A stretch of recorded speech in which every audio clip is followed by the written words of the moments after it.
should have let you pick from. Go back.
Hey everyone, welcome to another stream. This time we're on YouTube, which is a bit of a surprise because I don't normally stream on here that often.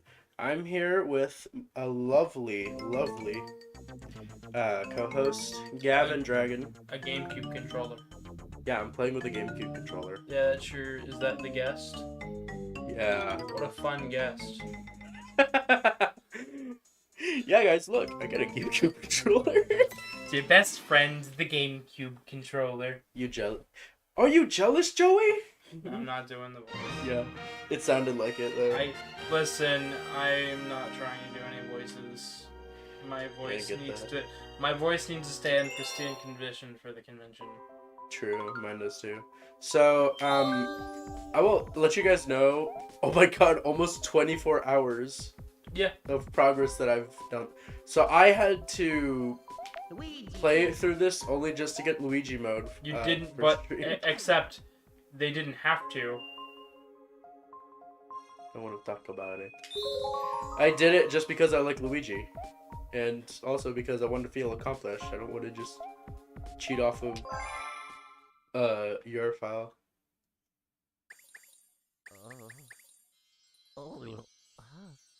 But we're playing 3D All-Stars because 3D All-Stars has the best emulation and the best. Because it's not emulation. It's not emulation. Oh yeah, that's right. Port. It's direct port. I'm sorry. Finally, you're awake. Some of the best visuals. Let's play. Great. I don't have co-star enabled yet. Hold on. So, Galaxy is fun.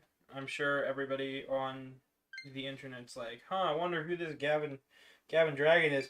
I'm another streamer. I stream directly to YouTube. I did today's thumbnail, and I have been very much exhausted between preparing for a convention in a couple days, as well as working on a massive 4-hour video that is almost... Yeah, that whole editing thing, that's 4 hours. Jesus Christ. I've been collecting footage for a 4-hour video for the past week. Holy shit. You didn't realize? I didn't realize it was 4 hours. I thought it was a 2-hour thing. No, you got a whole freaking Harry Potter film on your hands. Yeah. Let's play hide and seek. If you catch all of us, we'll tell you about where you are. It's only part 1 of 3, by the way, for that series. Doesn't that hurt you? It does hurt me. It means I'm gonna have to watch Harry Potter 3 times. Why would you have to watch Harry Potter? It's a joke because So many better movies you can watch. Shush. I'm a big Harry Potter fan. There you go, we got one. You best not be a J.K. Rowling fan. No, I'm just Harry Potter. yeah, I'm just a Harry Potter fan. That's I haven't read any of J.K. Rowling's things. I don't know. She's an insane person. So I get You're gonna start controversy on my freaking. So I am player 2 for today. The segues. And with me being player 2, it means I can mess things up and also cause problems. And most of the player 2 things that you think are in Galaxy 1 are actually just Galaxy 2 and you're misremembering. Which is great for internet cloud. Yeah, let's start cloud on the internet. Oh, That's heck definitely yeah. what I want. Yeah. You want to know the best way? Wait, I thought there was a bunny in here. Maybe. Oh, it's here. Or maybe it's in the other one.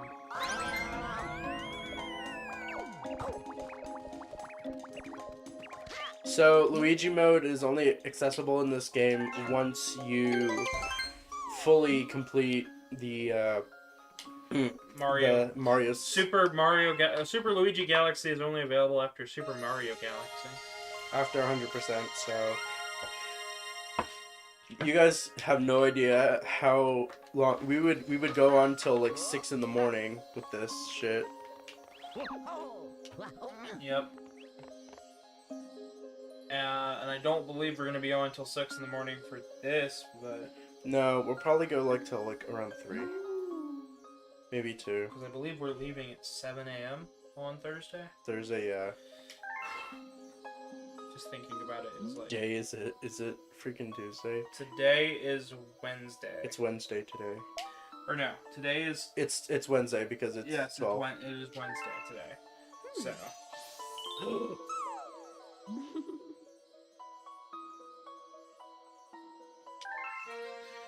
and after we get done with after I go to MFF, hopefully I'll be in a slightly less stressed out mood, but I highly doubt it. Did you want to let your Discord server know for no specific reason? I would, but I already did net everybody, and most people who are watching my streams are not up at this hour. It was a joke. You can put it in the promotions area. The promotions area. Yeah, the promotions area is for self-promotion, people's content. May it be videos or other things. I once asked somebody if they were posting other people's videos or they were just posting their own content. It looked to be meme content. And I was like, well, if that's me, put it to me. No memes in general. Listen, I get tired of spamming this. You enable slow chat then. I do enable slow chat, but I mean in my actual Discord server, I like to keep things organized so people aren't going there and being like, this is trash, you're spamming things all over the place. You can enable slow chat for Discord. Yeah, I could, but I don't feel like limiting them on that. I just want them to post things where they properly belong. Because we have an entire section dedicated to memes, we have an entire section dedicated to videos, promotions, or for self-promotion stuff.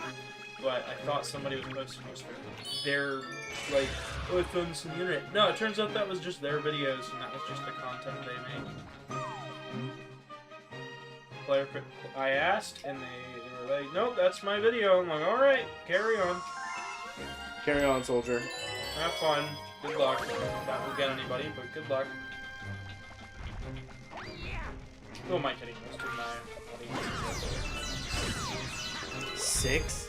No, my target range is actually about 35, which is funny. Between the ages of 18 to 35 is my demographic, which is a wide demographic, but that's the audience I managed to accumulate.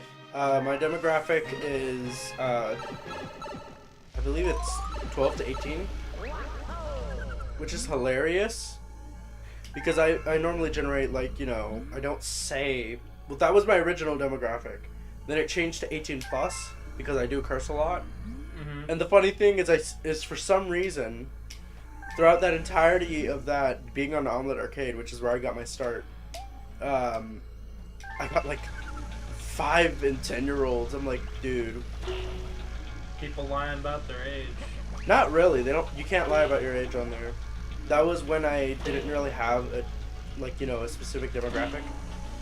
I never really aimed to put out for a specific demographic. I just aimed to entertain people. Because family-friendly content is nice. It is. You know. It's Ouija. It's Ouija colored.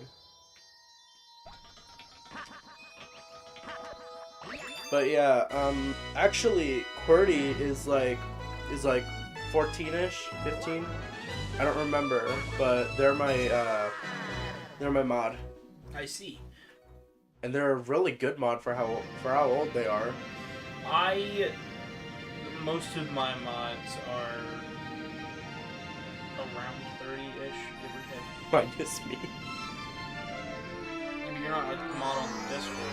Oh, on the Discord? I was talking about on streams. On streams, I stick to my close people who I know, but like in terms of Discord, it was a wide open like thing until I was like, yeah, no, never mind. Most of these people are kids, and I just couldn't deal with them like being mods because most of them were not taking it seriously.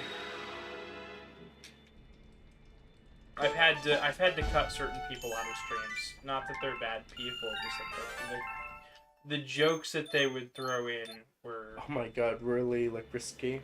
very repetitive. Repetitive. I mean, I would do a Sonic stream, right? Yeah. And then I would get in the same person every fucking week, saying the same thing. Why don't you play this dumb Sonic fan game that is just a parody and is meant to make fun of the series? And I said, I put that at a subscriber goal months ago. Please stop mentioning it every time you're on stream. Yeah, I get that. Yeah, I just... Nah. I had someone who threatened to unfollow me, and I laughed so hard on stream. Like, this guy was just like, if you don't add me on Twitter, I will unfollow you. And I'm like, And if I don't do it. And if I don't follow you on Twitter, you'll continue to be a jerk regardless, so who cares? I literally said to him, I was just like, here's the thing, you're not the streamer here, I am. Second of all, you don't get to try to get me to do what you want. And 3, go ahead and unfollow, because you know what? Unsubscribes to Casey Tape's YouTube channel. Which is Dark Prince 5004, which a lot of people are confused about. I didn't want to come out as a furry on this account for a while. Actually come out at all. Because with this YouTube channel, I was like really afraid that I'd lose like my subscriber count if I came out as a furry, or if I came out as, you know, a transgender. It's... Be yourself. That's some really weird modeling with Luigi's, like, upper half. I know, right? He looks really short. It's not that he looks really short, like, it looks like this is above the overalls.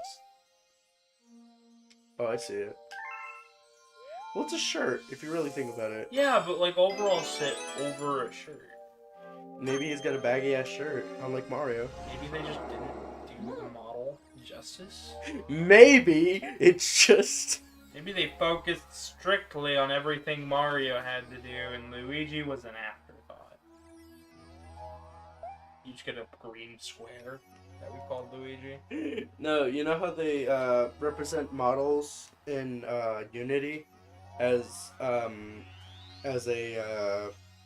pill? Yeah, you see the hitbox. Usually the hitbox, right? What if we just got that for Luigi?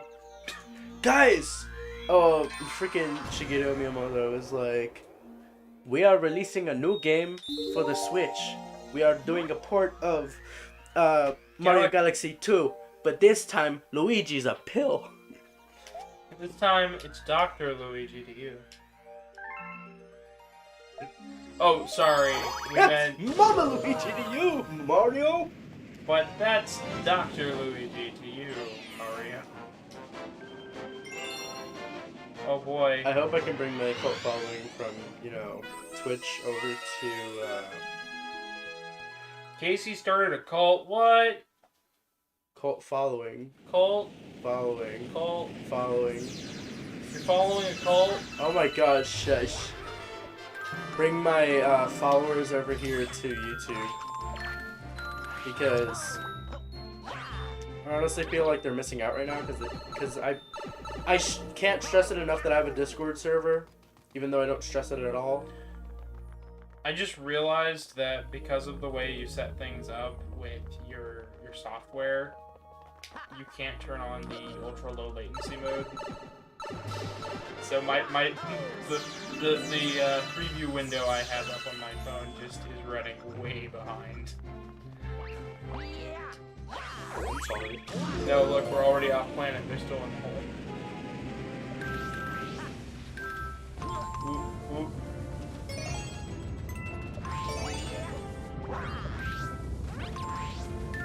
Luigi's just being reckless and running around. Trying to get the bits for you so you don't have to... Oh, there it is. You see in the background? Right there? Oh! There it is. So that's what I was telling you about. I don't think that loads in on the... It does. It does? Yeah. That's weird. I never noticed that. So, here's a cool glitch for you. It is actually a glitch. It's a bug. So, in certain galaxies, they'll have these little sub-challenge areas that, have their own custom, skybox. And the skybox itself is its own object. What can cause those? Oh, I wonder who could have been helping me this whole time. Oh, I'm sorry. That was a joke. Also, I never did this. In the other one, how was I able to 100% it? Because this isn't a star. Oh, is it not? It's not a star. What is this? It's another way back. How do I get this money back? Oh, that's how it's a shinobi. It's a Wario. What have they done to you? And Wolverine. No, Wario. It's almost like I can hear Wario. That's not me. What are you doing? You said you weren't doing voices. No, but that one's an easy one to do. It's not too. It's like I can still hear Wario. I'm right here, you stupid idiot. I'm right here, you son of a flower. Have a rotten day. So do you want to tell the internet about your experiences recently with the new Mario movie? Oh, yes, because the Direct came out yesterday. I was gonna talk about it, I was gonna do this on Twitch actually, this stream. I was gonna do it on Twitch originally. I mean, you could have. Yeah, we're too far in. But, I decided to do it on YouTube because I need to make more content on here. And I'm thinking about doing these during the days when you're not, like, streaming. It's gonna be a lot for a little while until I can finish that Mega Man episode, because, Christ, I need to get that done. I mean, I'm gonna be using my computer for it. Oh, wait, no, this is plugged up to that. Casey, you're a fucking idiot. I don't mind if you use the computer, I just mean, like, I need to finish editing that. Yeah, I know. The problem is that getting footage for that is very time-consuming. It is very time-consuming. Because I spend, like, 15 minutes per game. I don't need all 15 minutes of footage, but I need at least 15 minutes of gameplay to, you know... I'm too fat to get it myself. Why don't you give it to me?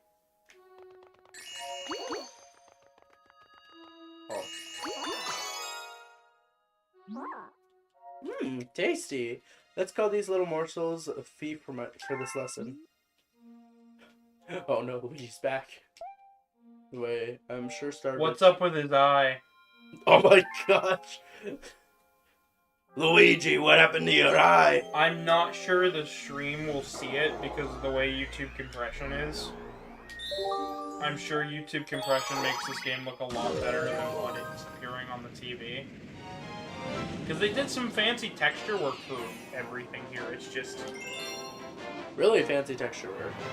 And a lot of it looks really pretty, especially on Sunshine and 64. Something about Galaxy and the way it renders things on my 4K TV just does not look as nice as it would on the Switch. I'm gonna be real with you right now.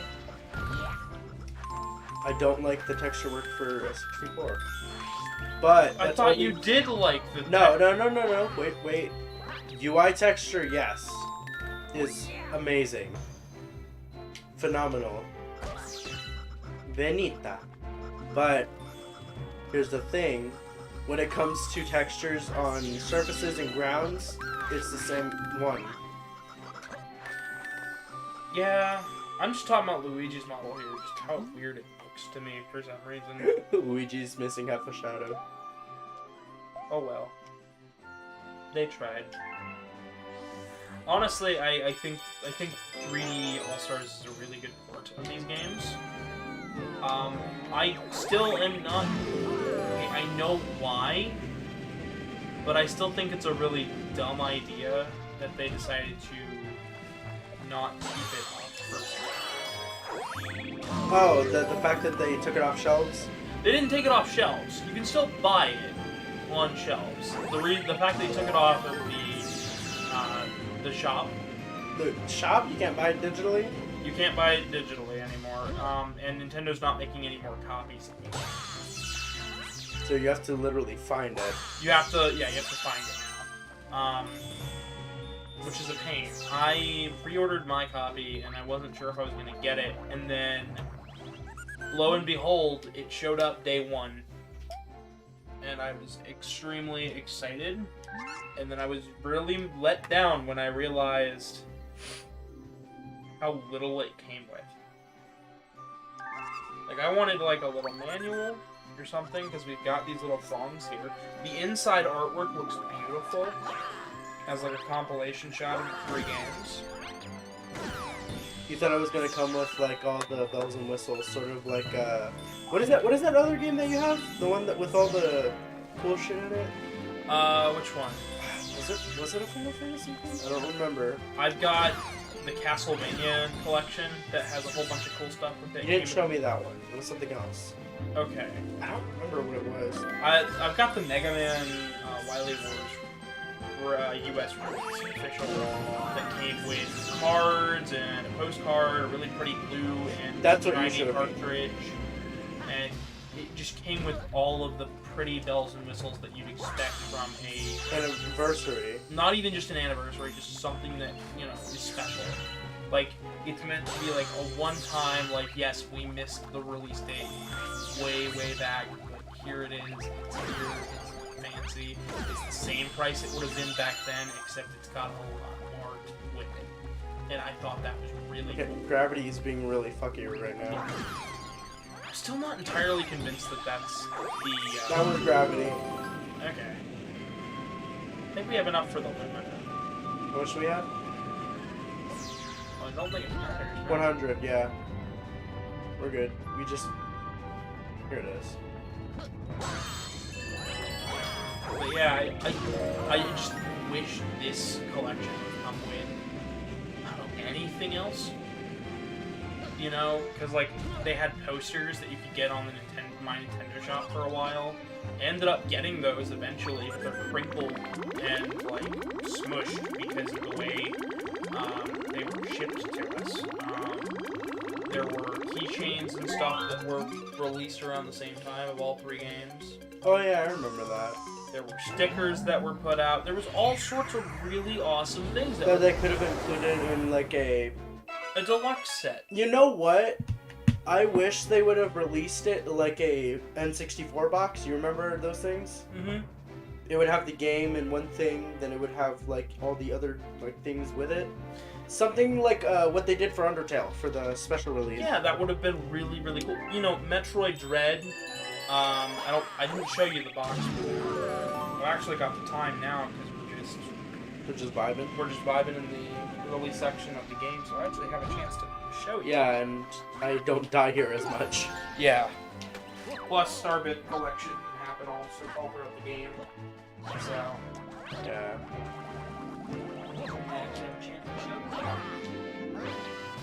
So, I showed you the seal. Yeah.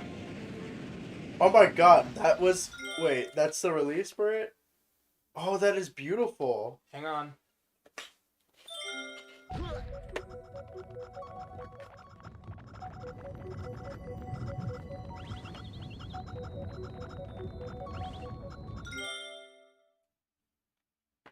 That is awesome. So these are all concept designs. All Not of them only both, right? from not only from Dread though. Oh, from the series in general. All 5 Metroid games up to Dread. That's really cool. And it's beautifully done. And we spent way more on it than we really should have. I even got the amiibo with it. The only amiibo I'm actually missing is The monster itself. I'm missing the baby Metroid and the baby Metroid from Samus Returns and Metroid's oh shoot.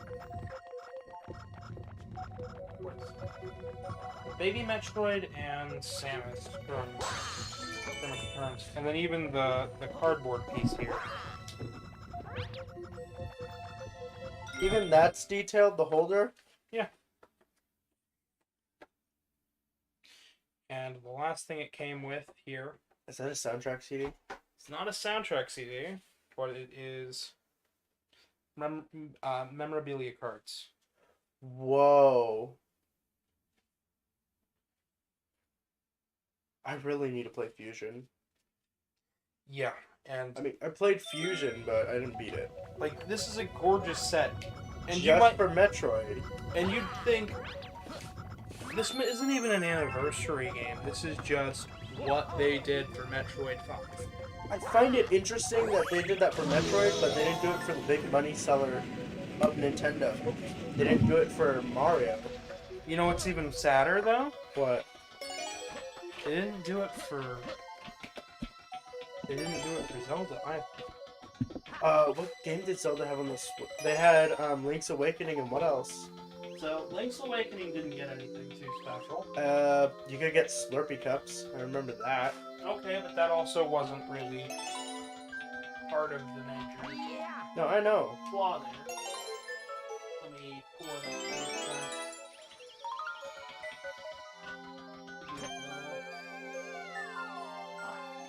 They didn't do anything special for Skyward Sword. They released the Oh yeah, I forgot they released the amiibo. This is a great port of this game, I've never played Skyward Sword, so... but they never did anything else for it. They didn't have any collector set. They released tons of the Skyward Sword amiibo, which I actually need to pick up. But they didn't, push it. Like they could have. Yeah, Metroid Dread got that full collection pack. There's nothing wrong with it. We're not saying that Metroid shouldn't deserve it. No, absolutely not. Metroid totally deserves it. It hadn't had a new game since Prime 3 and Other M. True. Also, that's my cursor moving on its own. Like, I'm trying to hold this. It went from the center of the screen to the left. Well, the fact that you're also shaking, so it's trying to recenter and get it all Yeah. nice and neat. But we're not saying Metroid doesn't deserve it. We think that Metroid definitely deserves it Yeah. because it's one of the more it's mainline enough for you to know it's there, but it's part of Nintendo's main History. 3 pillars. If Marvel has Iron Man, Captain America, Spider-Man, and Wolverine as its core, and if we're really just boiling it down, we got Captain America, Spider-Man, and Wolverine. And DC has Batman, Superman, and Wonder Woman. Nintendo has Mario, Zelda, and Metroid. True, because those were the most famous and iconic NES games out there. Yeah, they're the games that made you know Nintendo. We have Mario that's family friendly. We've got Zelda that captures the exploration and wonder of finding and doing puzzles. Discovery, exploration. And then we have... It's still there, by the way. Yeah, I see it. Sorry. But yeah, and then we have Metroid, which was the one of the first platforming shooters, if I'm correct. It wasn't one of the first platforming shooters, but it was the first one to mix the genres of Mario and Zelda in a way that hadn't been done before. Because you had the exploration of Zelda, but the platforming of Mario. Yeah. Mixed with the upgrades and puzzle-solving elements from Zelda, with, like, it's more than what you'd really expect. It's true. And I'm happy for the series as a whole, because I will be real with you, chat. The only Metroid game that I actually sat down and played was not like, you know, Metroid for the NES. I had it on Virtual Console for the 3DS, but Fusion was the one I sat down and played the most. Me, I love Metroid, and I've played through pretty much all of them other than the Prime. I haven't played through all of the Prime trilogy. I played through more of 2 and 3. I haven't played through all of Other M, but I played through a majority of it. I hear Other M is really, really good. It's good gameplay-wise. Which one is the darker one? Aside from Dread, I know Dread is pretty dark. Dread's pretty dark. Fusion is pretty dark. Was it Prime? Prime was the first-person shooter, right? Prime's the first-person shooter. All of those are first-person shooters, and they're really good, minus the pinball. Prime and Other M was a first-person. Other M was not a first-person. Other M wasn't? No, it's a third-person Metroid game. Sort of like a Solid Snake style, or? Yeah. Okay. Essentially, they did Super Metroid in 3D. Why'd you freeze it? Trying to help. You're good. It just threw me off.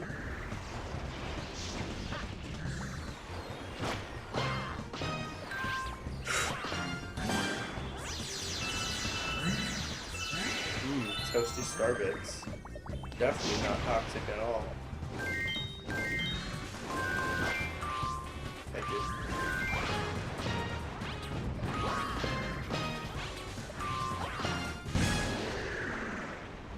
But yeah, no, Metroid deserves it, but Metroid also...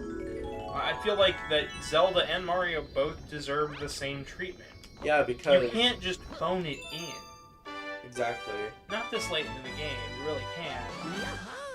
Like, when I'm seeing Streets of Rage 4 come out and get a beautiful collector's set, that makes me want to go out and buy the game on a different system just so I have an excuse to get the collector's set. Like, wholeheartedly, I'm gonna run for it. I didn't know... Well, okay, so I played Streets of Rage, but I played the original on the Ultimate Genesis collection for PlayStation 3. I did not know there was another game that came out recently. That came out very recently. Once again, another collector's set I have on Switch, because the PS4 version was just that good. Oh my god, that's beautiful. And it comes like an old Genesis box, too. Came with a steelbook, a soundtrack, a regular case, which is actually the one on the shelf. That's really cool. Yep. But I love how it's in the style of a Genesis box. Oh, it's awesome. And what's even neater about it is, if I remember correctly, this is also...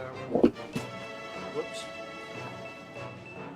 It's got a reversible cover on it. That's also another version of the Genesis original, but I stick with the one that came in originally, except with the red box. That's amazing. Don't mind the popping plastic. You're good. But what I mean, what we mean is that Mario and Zelda both deserve these big They bucks. especially deserve it because, I mean, okay, the way I see it too is like, in terms of JoJo chat, we have the three pillar men: Wamu, AC/DC, and Cars.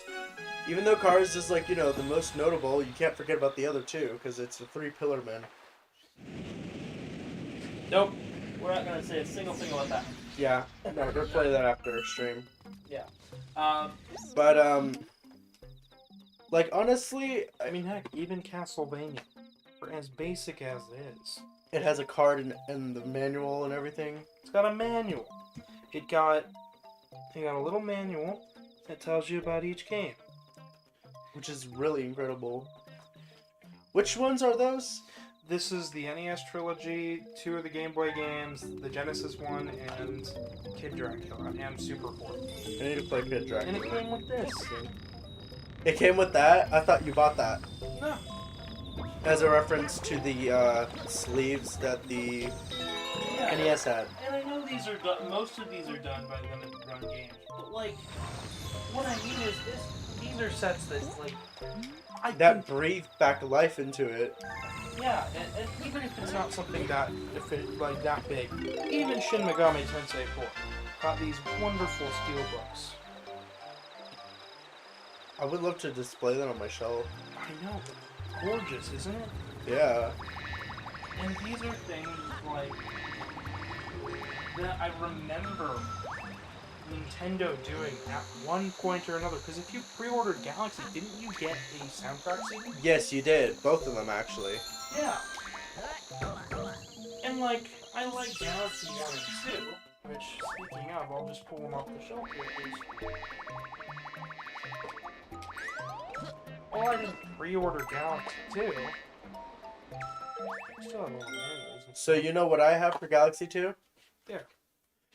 Oh, I haven't seen that CD in years. See, I didn't pre-order it, but I still somehow ended up with the soundtrack CD, and it's a gorgeous CD. It is. So, what is the other thing you had in there with the 2? Because I had just the manual and that was it. Okay, so with Galaxy 2, I've got. The heck? Luigi? Luigi's arms are bugged out! oh no. Get it? Bugged out. Also, he's got yellow shoes. Yeah, Mario so- doesn't have that. Huh. Very Oh, there you go. Now he's running. Look. We've got a little advertisement for new Soup Way, Mario Kart Way, the Virtual Console, and a little pamphlet telling you more about Galaxy 2. We've got another one in here that tells you about Wii Party, Mario New Super Wii, and Galaxy 2 again. I don't know why those were both thrown in there.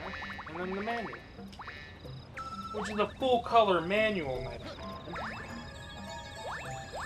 Once again, a gorgeous set. Even if it's super simple, At least it had a manual. I honestly feel like 3D All Stars definitely deserved a lot more treatment. I mean, yeah, they're really good titles. They're the 3 like main titles of the Mario series when it came to 3D games. Of course, All Stars had, you know, the NES or not NES, sorry, SNES All Stars had didn't they have a Wii release, an official Wii release of it For what? of SNES All Stars? Yes, they did. And that came with its own special.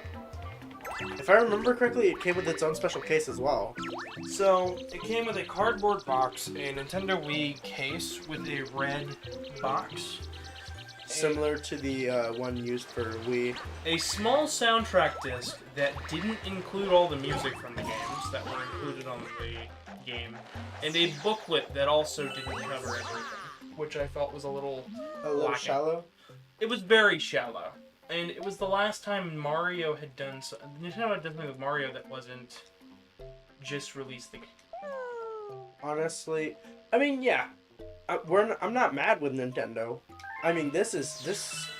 When I This right first here heard is- about this, game, I was ecstatic. I wanted to get an OLED so I could buy this game. I never did. I do not own an OLED. I mean, maybe eventually. Like, And I never got my copy of the game before March hit. I was really sad about it, to be honest. luckily, it's not a hard game to get. They made hundreds and hundreds of copies of this game. Because they knew Mario fans alike would be trying to get there. Now, here's something, though. Do you remember what they did with All-Stars when it came out on the SNES? On the SNES, they had two versions of it. They had the original version, and then they had the version that had World with updated sprites and everything. Yes. The running theory with 3D All-Stars is that the next, like, before the end of the Switch's lifetime, they're gonna add in Super Mario 3D All-Stars plus Galaxy 2. Which I could see happening. But I also don't want them to do that. Because 3D All-Stars is already its own thing. It's its own thing. And Honestly, it doesn't need Galaxy 2. That's in my opinion. It honestly doesn't need Galaxy 2 because that's just an additive to Galaxy. 64, Sunshine, and Galaxy are three completely separate games that have nothing in correlation aside from Mario. Well, they do have a little bit of structure correlation. In terms of collectathons. No, not just collectathons. In the fact that you have hub worlds for each one. Peach's Castle, Delfino Island, and the Observatory. Yeah. You unlock different worlds based on how far along you are in each story, and you collect objects to finish the game. They all three feel very cohesive when it comes to that. Now, what I want to see them do, and what I really think they should do, and this is coming from somebody who owns Mario 3D World plus Bowser's Fury. No, I do. It's on the Switch. No, I'm talking about. I think I know where you're going with this. I'd like to see them do a dual pack of 3D Land and Galaxy 2. Those two games are structured very similarly. They're 3D games with mostly get to the end progression, with overworlds that are map-based progression. Not only that, 3D Land is actually one of my favorite Mario DS titles. And I'm sad that it got released on the 3DS with, obviously you got compression and textures. You can't see things too well. I would love to see it ported to the Switch. That is a game that I would really love to see ported. I would love to see it ported because most people forget that 3D World had a game before it. People look at... Now, don't get me wrong, Nintendo handhelds are amazing. They are. But when it comes time to discuss proper games, people will leave out the handheld titles. You might hear somebody mention Mario Land 1 or 2. You might hear them talk about those games. But you will never hear them talk about 64DS unless it's to criticize the D-pad control scheme. I honestly... Personally, chat, I do not like the D-pad control scheme. I would have preferred it come out on 3DS. Or at least had a port to the 3DS. But what I'm saying is that's exactly my point. That is the main discussion when it comes to that. Not that, they ported an amazing 3D game from literally one generation prior onto a handheld with upgraded visuals that look gorgeous. Not only that, more characters, more added stages, multiplayer function. All of that onto a handheld that fits in your pocket. That you can take anywhere. Battery literally lasts almost about a day. More than a day, actually. If you're playing something like weaker, yeah, a day, but like half a day if you're playing Mario 64 with full volume. Yeah, true. Like, what I'm saying though is, then we get to 3D Land, and the only reason people talk about it is just so they can bring up 3D World and how good that game is. They don't really sit and talk about the merits that game brings. Not only that, if I remember correctly, 3D Land came out before New Soup 2, right? For DS? Yeah, And that game brought back the Tanuki, 3D Land brought back the Tanuki leaf. but specifically the suit, not just the leaf. Yeah, the leaf brought back the suit, and then they added in the stone leaf that Which did Had the bandana, and it would. it would let you do the stone statue trick by ground pounding, just like in Mario 3, which is cool. I just wish They did more. I wish people would actually remember these games, especially if Nintendo could remember these games. It would be wonderful because they remembered 3D World, remembered how low that sold, and put it on Switch, and it sold like gangbusters. It sold literally double what. It did on Wii U. Yeah, which not surprising. There's a bigger install base, but Not only that, not many people bought the Wii U because they thought it was just an extension for the Wii. But honestly, there were some good titles on the Wii U. yeah, but I'm just saying those handheld games get forgotten when we talk about 3D Mario. It's true. I mean, the one thing I wanted ever since I was... Yeah, I'm clicking on it. Give me a second. The one thing I did want, specifically the Mario dev team, to bring back was at least a reference to 2. And the thing I wanted them to bring back was one track from the game. One track from the game. The athletic theme from the game. From 2. It's 6 golden coins. Excuse me.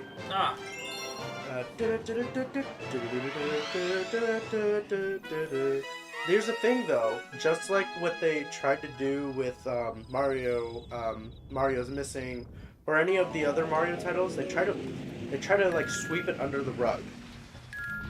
They don't mention Super Mario Land or that series as a total, and I necessarily don't like that they try to do that. What was another title that we were discussing about? Well, there's 3D Land, there was DS, and 3D World was another one I mentioned, but I think another title that gets really forgotten when it comes to things, because especially bringing up Mario Land, is the Wario Land games. Oh my gosh. So, there is a gorgeous sequel to Wario Land 4 called Wario Land Shake It on the Wii. I loved Wario Land 4. I freaking... Shake It is pretty good, and it has hand-drawn visuals. Hand-drawn? Hand-drawn, and it's all on the Wii. That's insane. It's never been ported. The closest it got was, I think, you could get it on the Wii U Virtual Console, which loads it into the virtual Wii's disk drive before when you click on the icon. Which, that's fine. But those titles were also, if I remember correctly, they were $20. Jeez. Which isn't too bad. It's cheaper than you can get Wario Land Shake It. You know what's another thing that I feel like Nintendo should bring back from the Wario franchise? What's that? Wario World. A lot of people did talk about that game, and I did hear about it. I haven't played it, so I don't know anything about it. But the other thing is that Wario's Woods, I mean, that's another title that most people don't remember. Wario's Woods, though, is on Switch. It is on Switch. It is on Switch. One of the versions is on the NES or SNES on because it was released on both platforms. I remember the NES version, not the SNES version. Both of them are ever so slightly different. It's just updated visuals, I assume? No, it's not just that. Some of the gameplay is slightly different, too. Not bad, just... Sort of like how they released Dr. Mario and Yoshi's Cookie, respectively, on the NES and on the Game Boy. Yeah, exactly like that. I think it's more closely related, though, to Tetris 2, because it came out around the same time. Tetris 2? Tetris 2 had a NES port, a Super Nintendo port, and a Game Boy port, and all three of them are ever so slightly different from one another. Which is is incredible. You'd think they'd try to get it exactly the same. You'd think, and they're really similar. It feels like they've used the same dev dom for all three, but it also feels like something was lost in translation, at least for the NES and Game Boy. The SNES was the best one. Yep. We have Betty Boo in the chat. Oh, hey, Ma. So this is my adopted mother in chat. Oh, hi. Oh, I didn't even notice these little stags. Which ones? The ones on the tree. I didn't notice these stags here. I don't think I've ever noticed these before either. Huh. I think they only appear in the boss fight. That would make sense. He's not a stag though. He's a stink bug. There's another one up there. That's really cool. It's a neat detail that I'm pretty sure you would have never noticed on the Wii version. Unless you were playing on the Wii U. That, or you were upscaling it through an emulator. It gets a little dicey. I've done it before, trust me. I've done it as well, but at the same time, I don't know what it is. Playing Wii games on an emulator just feels... Hello, Ma.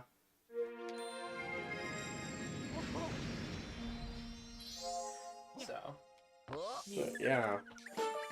But, yeah, I feel really bad that Nintendo just does not acknowledge land.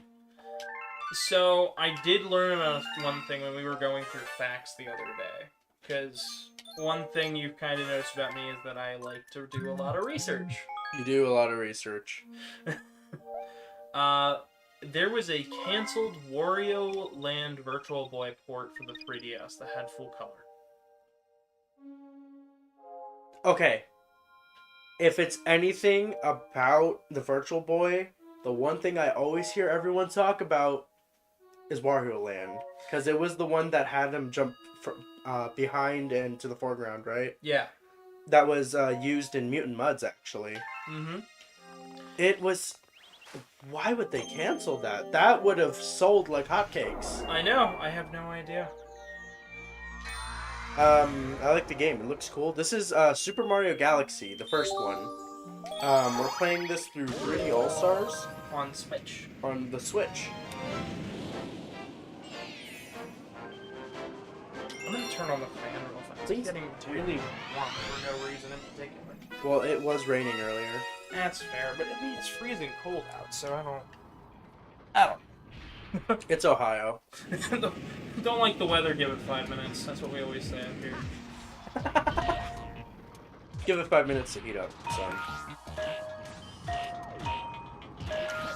I was gonna jump on it. Yeah, you can still jump on it. Platforms go across. Oh, I see what you're doing. Okay.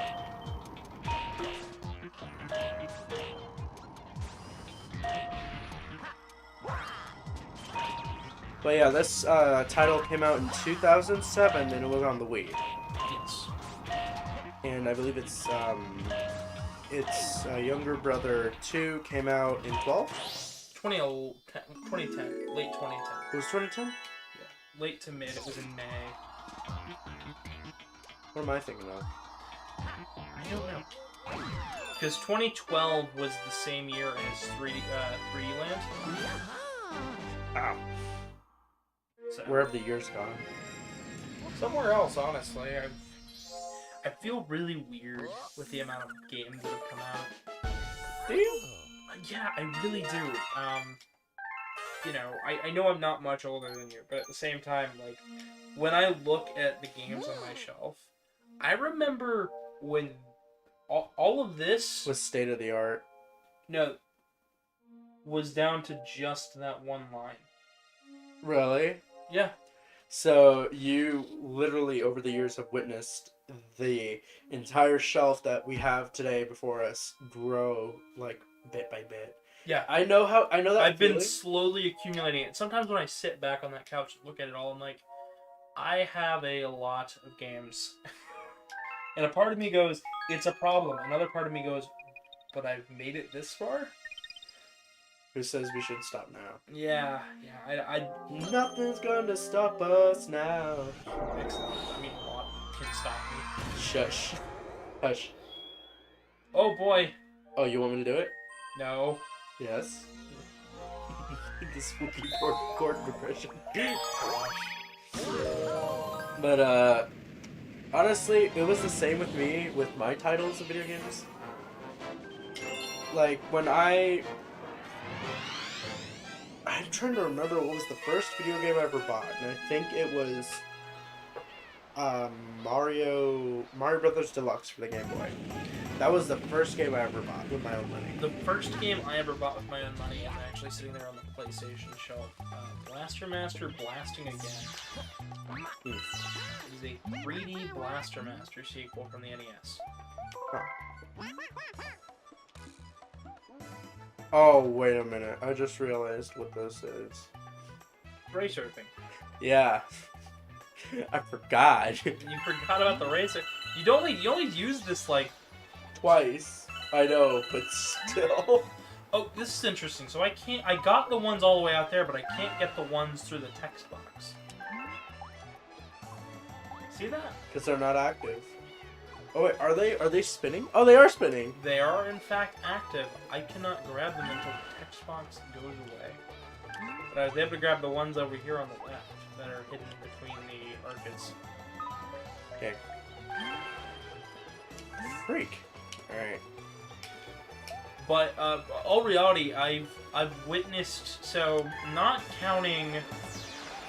So here's something interesting for you, and this is a little thought that might throw you for a loop for a little bit. I have been keeping a running tally of what new Mario games have released on Switch. Really? I was trying to figure out if there was a pattern between the order they released Mario titles. And I've gotten it down to a pretty basic pattern, but it's interesting. All of a sudden, we should receive a letter from the Orlando and now the following day after this stream. That would be something, wouldn't it? You are disrespecting a title. So, essentially what it is they'll release a platformer, then a kart racer or sports title, a spin-off, all within the same year. And then the following year, They'll release a big project. they'll release another spin-off, a party game, and then they'll move on to the next year where they did another platformer in Mario Maker, another spin-off, and then a sports title being Mario and Sonic at the Olympic Games. Oh. As well as a kart racer with Live by the end of that year. So the pattern's really simple, really basic, and you can kind of follow it. Essentially all the games go through, which is interesting, but with the Switch alone, if you don't count games that are ported over, the Switch has more Mario games than the GameCube, which was the previous console to have the most Mario games. Yeah. Are you playing the game, Casey? Yeah, I am. I'm playing the game. I'm just being player 2. And you're also talking and being like a really cool co-host. I'm trying. Surviving, like I do.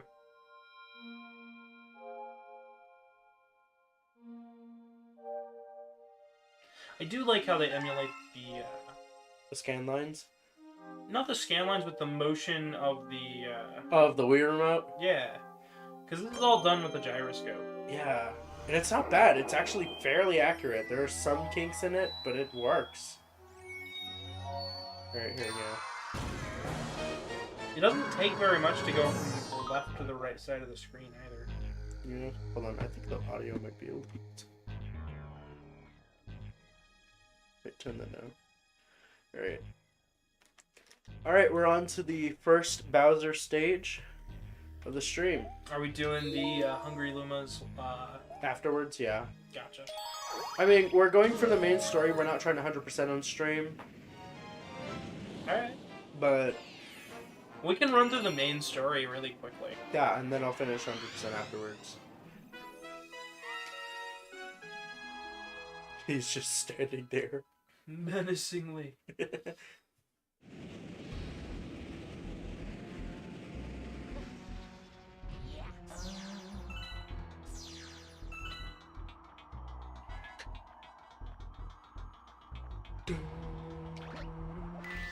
Do you think we should go through Mario enemies next as a topic? We could. With how they've changed over the years. I mean, obviously, Mario enemies are a thing that's very, like, even their silhouettes you can recognize. They've got that good character design where you can tell what they are by just a silhouette. But As we went on, here's the thing, though. A lot of Mario enemies are very redundant. they are. I mean, also another thing is we got repeats of enemies just with new gimmicks. All right, so there's the bomb Koopas from Mario Land, which are just a Koopa Troopa with a bomb on their back. Which is scary. Yeah, but then we've got Goombas, And we got Galoombas which are just Goombas that you can carry like Koopas. in certain games. We've got other Goombas that you can exist. Then we have a Goomba with a pumpkin on its head, which is just basically a Koopa Troopa that you can't pick up. Yeah. There's 4 variants of the Bullet Bill. The only difference in 2 of their cases is that size. Bonsai, Bullet. I'm trying to think of the other one. Bonsai, Bullet, I think it's Tanuki, and then Cat. I don't think they had a cat variant though. They had Tanuki at least. They did have they had Cat. They did have Cat. They had Tanuki. It was the and Bonsai, Cat. wasn't it? The Bonsais were the cats. Mm. Was it all? They also have Torpedo Teds, Oh, the ones from which are just underwater variants. yeah, the ones that have the smile and they get released from those boxes, right? They get released from the boxes, but they're just bullet bills except underwater. But you know what I think is hilarious about them though? What? So if they're related to Bullet Bill, what would that make them when you put the names next to each other? Bill and Ted. What Sorry. what movie came out 2 years before Mario World? Bill and Ted's Excellent Adventure. Bill and Ted's Excellent Adventures. Honestly, I like that. I like that. That's a really interesting thing to think about. I just got one question for you, Ted. What is it? What color is an orange? Or what is it? It's like, I got one question for you, Bill. I got one question for you, Bill. What What is color is an orange? Ted, you bonehead. It's the same. It's the same color as his name. Just like a lemon.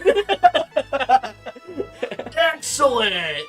Cool. Gosh, I have a story about Bill and Ted, and I've never watched that, by the way. neither have I, but I know a lot of quotes from it, and I took a creative writing class in school.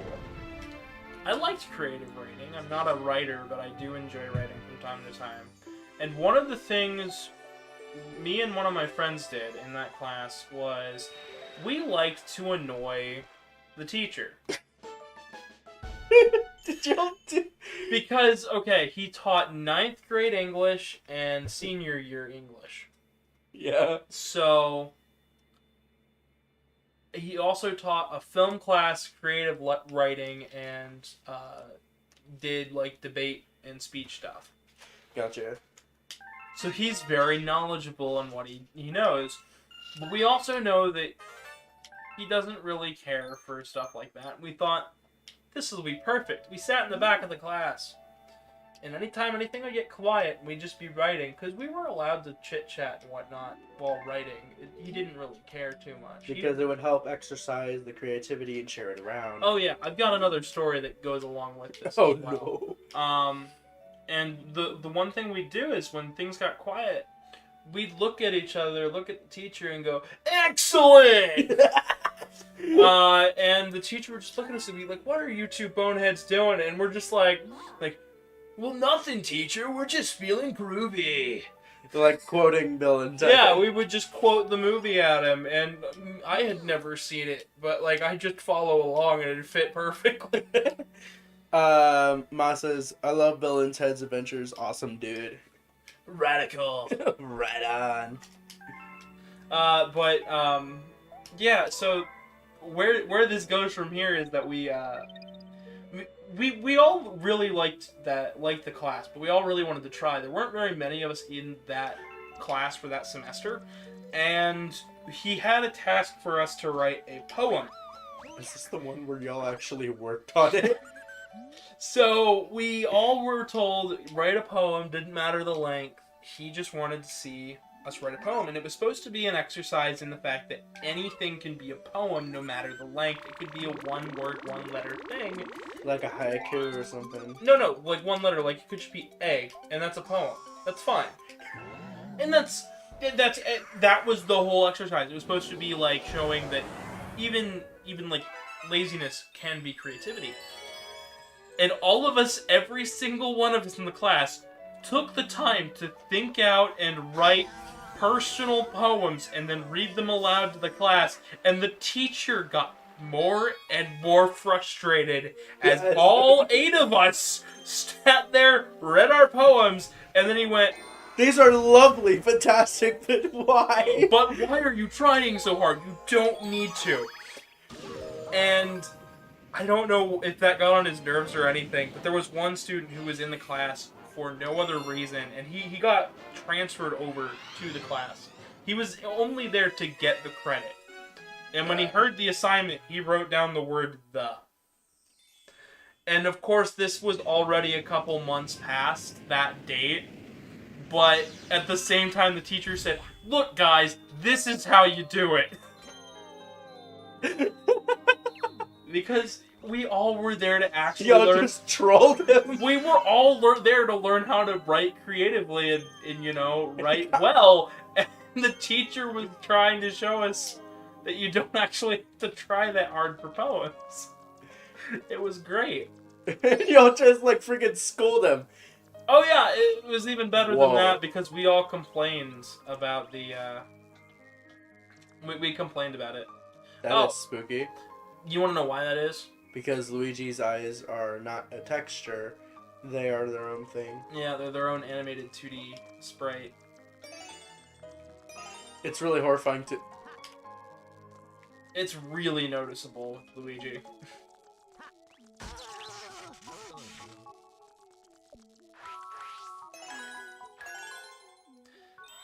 But yeah, we really did try to troll him. There were moments where they had asked for us to find images online and write short stories, and they paired us in twos. And of course, me and Cade decided, let's troll them hard, and we just found meme images online and just wrote stories based on that. And My God. these are only a couple paragraphs. Paragraphs? Yeah, Jeez. yeah. Okay, I know any other like student would not make a paragraph out of it. They'd probably make like a good like short story sentence thing, like a haiku. They try to make it as short as possible. This was also my senior year where I really started to actually try outside of the bare minimum. Because I was doing the bare minimum up until that point, but the year prior I had kind of this revelation that I could later on use the skills that I was being taught in life, which I really should have paid attention a lot more in school, because I'm very well educated, but I'm still, like, I didn't try. So, oh well, live and learn. Live and learn. And this, I believe, is the first instance we see Captain Toad. No, wait, this is the second instance we see Captain Toad. First instance is in, Nope, this game. Huh? Captain Toad debuted in this game. No, I'm talking about in the whole game entirely. Oh, yeah. Well, we saw his ship a little earlier, but this is the first time we see it. Like up close. Yeah, finished, because he was building it beforehand.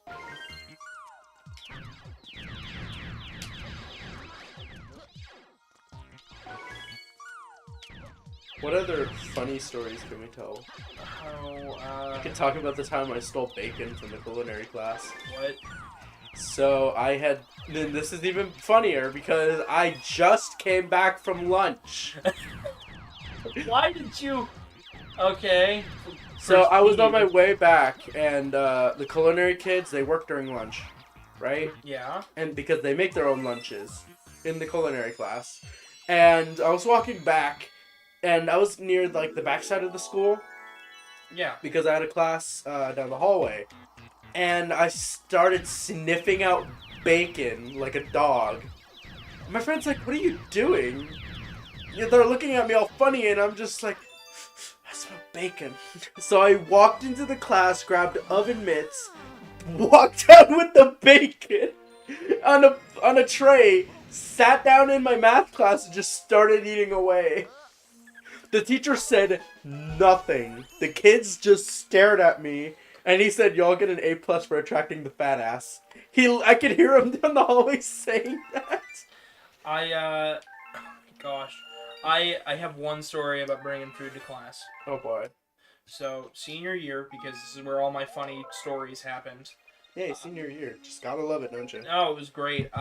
So senior year, we decided that everybody was going to pull together. It's a really sensitive gyro. Anyways.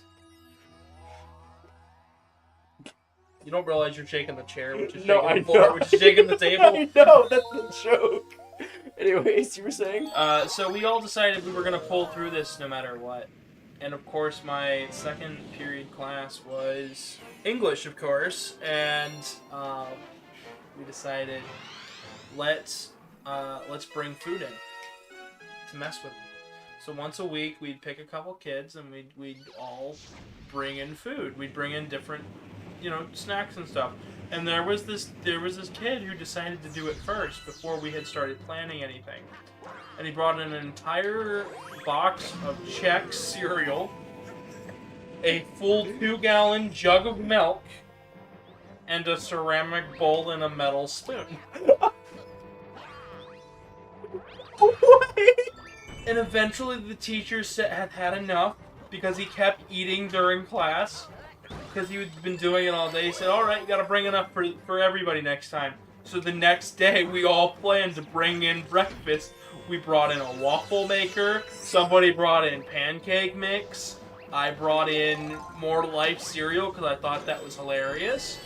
And we just had a breakfast in his class as he was trying to teach. We were making waffles in the back of the classroom. He couldn't say anything. I mean, we were already there. We were just doing what he said. He said he had to bring it up for everybody. You know what's funny? The fact that there's a meme out there that shows it says nobody, and then it says the kids in the back of the class, and it shows these kids like with the desks, and they have like a spit roast. Oh, we were front row seat right there, right in front of the door, right in front of the whiteboard. Just cooking. And we were taking notes and stuff and whatnot, but we were cooking. But I remember one of my teachers did something similar. She brought in stuff, and we had to pay for if we were to get like a coffee or if we were to get donuts or anything. And I thought it was really genius. And it was like we made our own coffee. Mm-hmm. We had to go to the sink and get this. This is in a chemistry class. Good night, my baby. I'll text you tomorrow. Okay. I'll see you later, ma. Te amo también. Thanks for joining us. But yeah, in a chemistry class where cleanliness is key, right? And they're making food, of course. No, they were like, I'll just bring in the ingredients and you guys can just make it. And I'm like, okay. And somebody brought in the funniest thing I thought anyone could bring into the class. So, you know how you said you had a waffle maker for waffle, right? Yeah, we brought in a waffle iron, yeah. This kid brought in a freaking skillet, eggs in a carton, and a portable stove. And said, "I'm making McGriddles." I kid you not. They made griddles on that thing. I believe it. At least it's not what we ended up doing for our senior prank. Oh, jeez. So I never got to do those, by the way. we wanted to do them more. We all tried to plan it out. So what we ended up doing was we took a mattress, brand new mattress, brought it to school. One kid brought a bunch of quick dry ice. So essentially it's a slick surface that we could just slide anything across. And we rolled it down the main thing. We didn't tell anybody. Of course, because why would we? It's senior prank day. We have to have this on key. We got the junior kids in on it. Had them sit on the mattress. We had 3 or 4 of the football players who, when you could take it, they got all bodied up. They put their gear on. And we slid them down the hallway. Now, this is not a short hallway. This is like the size of a football field and a half to go from one end of the school to the other end of the school. But it's a straight shot as long as you can steer. So y'all just built a fucking ice-sledded carriage in the middle of the hallway. Oh, it got better because then we had to clean it up. Luckily, it just melted a little bit of water, so the hallway was wet for the rest of the day, but it didn't matter to us. It did matter for the freshmen who were leaving the school that day, because that was cold water that was already on their shoes. It's a hot summer day, of course, and we've got the senior kids outside with squirt guns. Oh my god! Why? We were originally going to spray the teachers until the principal found out and told us you can spray the kids, but you cannot spray the teachers. And we said fine, and we decided who better to spray than the middle schoolers. Well, they're a bunch of assholes. Well, we were jerking around, just messing around, being a little bit of rambunctious rapscallions, but not really. Scallywags. Yeah. We weren't trying to be mean by anything. Most people knew that we were just joking around. It reminds me of that video of that guy that he works at a store at a what is it? Convenience store. And he has like a little squirt gun, and he shoots them through the restock section in the back. Oh yeah, no. Pew pew. It's a really common one. It's even weirder than that though. What? When you're in the restock section in the back, and you're watching people walk up, try to grab their milk, and they have decided, it'd be funnier than milk. We put a fake spider on every second jug of milk. Oh my god. They'd pick up the jug of milk, they wouldn't notice, set it down, they'd get to the red aisle, I'd watch them freak out when I say, "What's that in your cart?" Hey, guess what I'm about to do? Try flinging a toad in the middle of off to nowhere. Oh! Aww. That doesn't happen for you, I know that much. What did Toad do? Who did? Wait, hold on. Did he? You little. Okay. Wait. Oh, I thought that was a reference to something. Who did he get help from? Also, this is a beautiful skybox, but it's really repetitive. It is. Make for a really great background, though. But I've got all sorts of weird stories like that. That's the one thing that I really like about having such a close-knit high school, because we weren't a very big town, right? Yeah. So our senior, if you made it to senior year, you were graduating. Everybody, if you made it to senior year, you were graduating without a shadow of a doubt. I know that sounds weird, but we would do anything by any means necessary to make sure that everybody who made it that far graduated. And everybody did, which was hilarious. It got to the point where some of us decided to say screw it, just cheat. for other kids' sake, just to get them all the way through. Any more toads? Or is it just that one? It's just the one. The most disgusting boss in this game. Oh, it gets worse in 2. There's a giant dragon with pimples as well.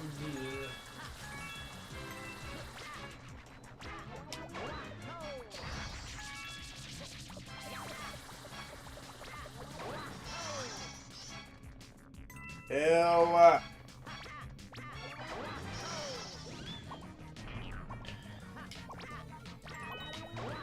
The music's good though, but that doesn't make excuse for the fact that we're popping a bug's pimples. I'm not gonna say what those look like.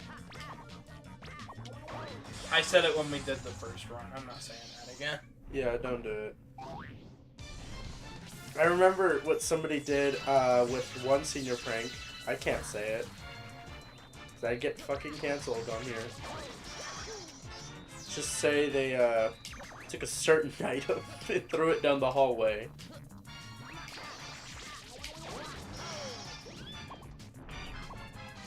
BD to be more precise.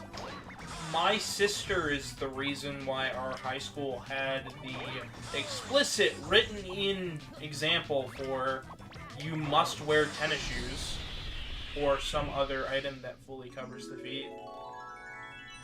Really? My sister would wear sandals, socks, slippers, or just her bare feet throughout the entirety of her high school career. She graduated in 2003. So, after that year, though, they decided, yep, nope, we're not letting other kids follow in her example. Me and my sister are the troublemakers of the family. My little brother's more of a troublemaker, but we're the troublemaker. Yeah. We're the ones that actually cause the problems, usually. Mostly because... I will stare at you from afar, Luigi. Please notice me, senpai. Ugh. Jeez, I remember those creeps in school. The people like that. Which ones? Like what I just described. Like, what's the word I'm looking for? I guess I'd say baka, but, you know, that's a Japanese term for stupid or idiot.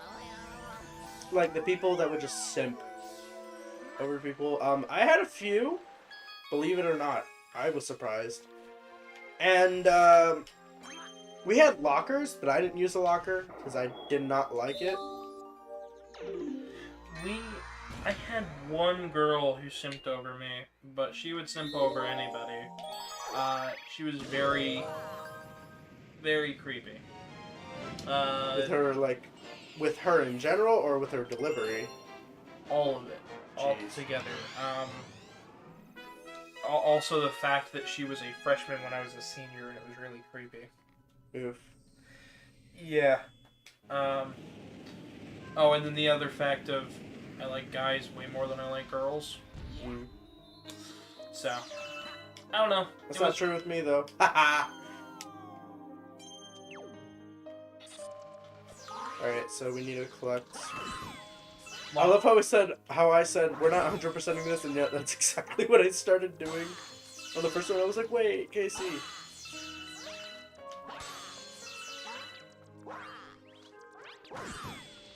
How much do we need for this Bowser, though? It's 50. It's 50? I believe it was 50. This early on for 50? Really? Yeah, I'm pretty sure. The first one was 8. You positive it's 50? Yeah. I see it! I'm going towards it, Kev. So, chat, here's a fun thing. I can make Luigi jump. No, stop it. Stop it!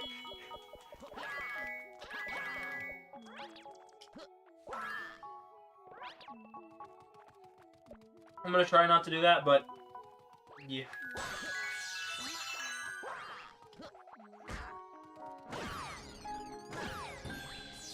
I like the sound design that they did for this game. It's really well done.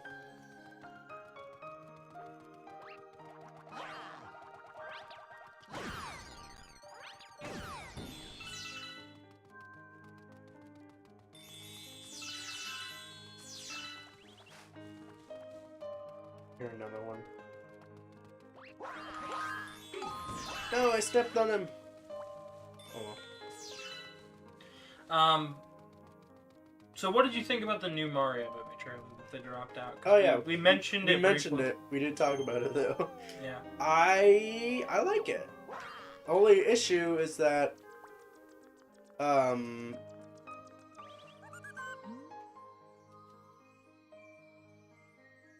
Chris Pratt. I had a stroke chat. Chris Pratt feels like he's not Like putting he's an effort. like he's phoning it in. Yeah. I mean, Charlie Day as Luigi. Oh my gosh, I love the scream that he delivered. I love the way that when he's like, who would I know with a red hat, identical to mine? It's identical to mine with the first name for the first letter of their name on it. Like, I don't know anyone like that. That's exactly the Charlie Day I think of because it reminds me of It's Always Sunny. And it feels right for Luigi. But then we have It's Me phoning it in, Mario. No, it's like Mushroom Kingdom, here we come. Like, that one was okay for delivery. But then we have, It's like, alright, let's go. Like, dude. I'm like, dude, I get it that you're hunkering down and preparing yourself. That's what Mario's doing. He's mentally preparing himself to fight a freaking ape. Yeah. I get that. But he could have at least delivered the Brooklyn accent that we all looking for. Or at least done a close enough, Brooklyn accent. close enough Mario voice. Mario? Like, because it doesn't have to sound close to the games. That's okay. You don't have to go full gravel. Look at me, I'm Mario. You don't have- Bob Hopkins Mario. Yeah, you don't have to do that. You don't have to go full tilt with it. You don't have to sound like Lou. You can do your own thing. Like, But at least put effort into it. didn't he say he was gonna do a voice? Yeah, the entire time he was like teasing, I'm doing a voice, it's not my normal voice, it's a sound you will never hear Mario sound like. It's so much different. And then we got It's a me, Mario.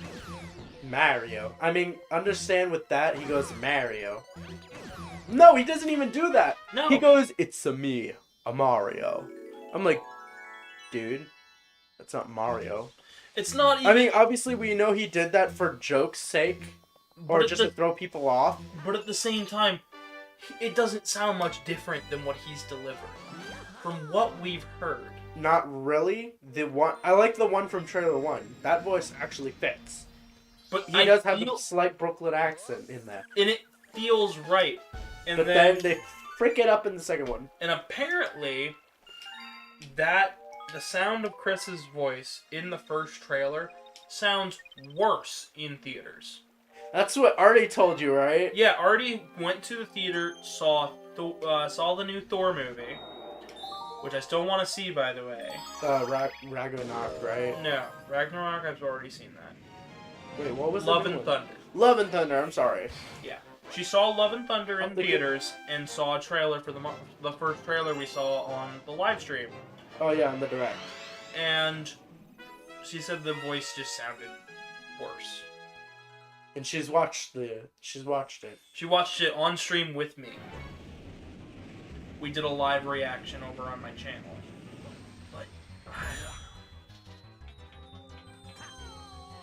I don't think it'll be a bad movie. But I feel like Chris might end up phoning it in. And I feel like that's really sad. Because I think that Chris can do it. Chris could do a great Mario voice. I mean, this movie. I think he did an Italian accent in what movie was it? He did an Italian accent in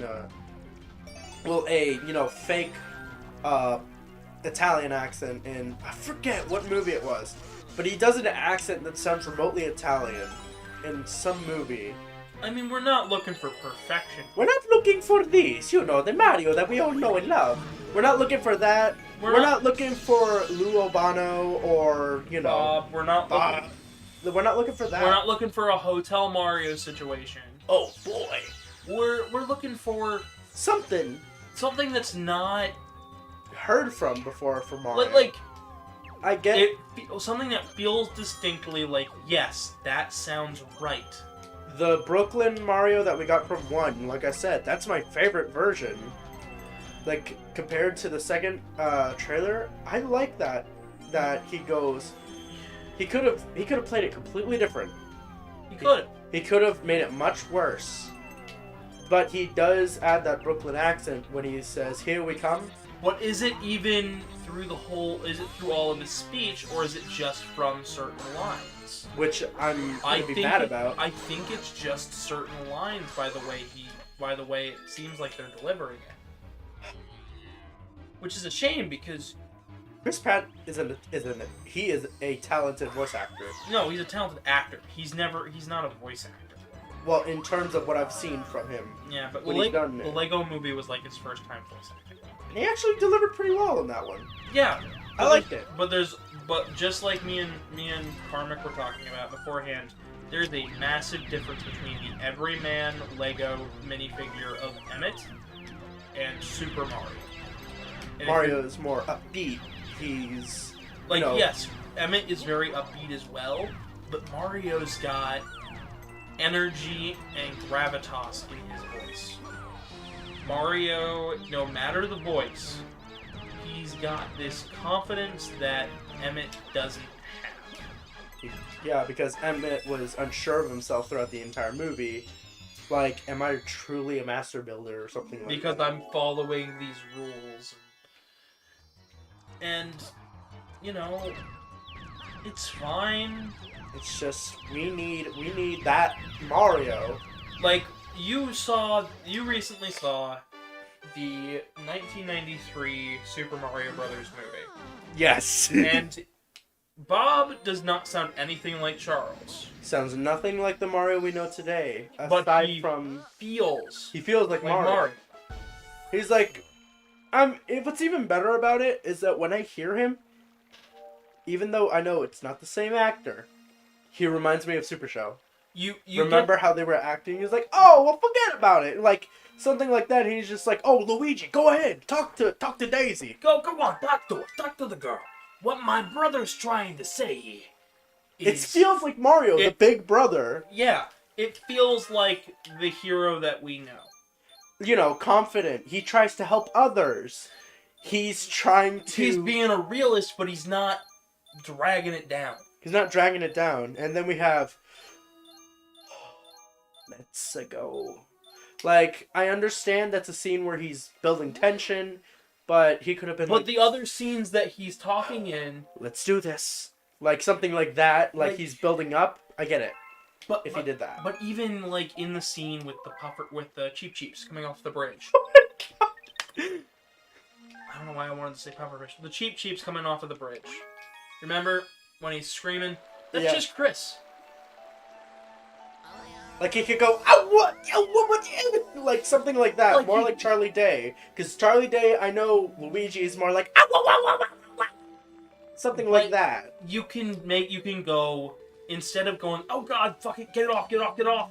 Instead of doing that, do more of a, what is this? Oh god, man. Like, you can build that feeling of, Like, I'm in freaking danger. yes, it sounds like he's in danger, but it doesn't feel like Mario in danger. It feels like Chris Pratt No, playing. it feels like Star-Lord Yeah, getting attacked. I was gonna say from Guardians of the Galaxy, because What the frick? 21 ups. What the? Wow. So it. The Wait. reason it did that is because you 100%ed the last file. Okay, I was about to say this was like your Peach first does letter. not care about Luigi. I like Toad's delivery though. Toad and Peach were really good. No, yeah, Peach's delivery throughout the whole movie was Like the whole that- trailer right there. It didn't feel like Peach because Peach barely has lines within the games. But, But even though It felt more like the Super Show version of Peach that we know. yeah, you know, authoritative. I am the princess, I must protect my people. Like, she felt like she cared about the role. Charlie Day feels like he cares about the role. He legit sounds scared. Seth Like, I won't lie. Rogen, even though we only heard grunts from him, feels like he cares about the role. I feel like Seth will have actual lines and not just grunts. I hope it's not just grunts. I really do too, because And I like the new model though. The new model they added. For him. the new look of him, I think. Yeah, that looks because they didn't go for fantastic. the one that Rare did. They went Right. for their own spin to look like the original, which I thought was really cool. Which is great, even though I think it's a little weird that we see Cranky Kong. Craigie, no, I was happy about that. Okay. But the thing is, I don't understand why he's royalty. I would. Because You saw it, right? I did, but I think it's because he's technically. The owner of Donkey Kong Island. Yeah. I guess it would make sense. I do. But I just want to hear. I just want to hear a line with Seth going like, "All right, Mario, let's do this," like something like that. There you go. That's a better Mario than What I did? Yeah, than what Chris delivered. Even All right. if it's not Lee. Let's do this, like something like that. Like, but of All right. course, Let's go. all right, let's go. You can build tension. You can sound like it. You can feel. He can. Okay, but then we have. Let's do this. In the Like, little bit of the interviews that we watched beforehand that came up in the direct. talk about him talking about stopping Goombas. Okay, let's go through. Continue. I want to go through this one at a time in reverse order. All right. I really did skip over the gal who's playing Princess Peach.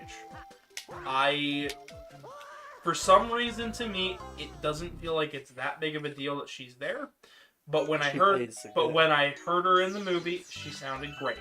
She sounded Which is fair. She's amazing. She's a singer.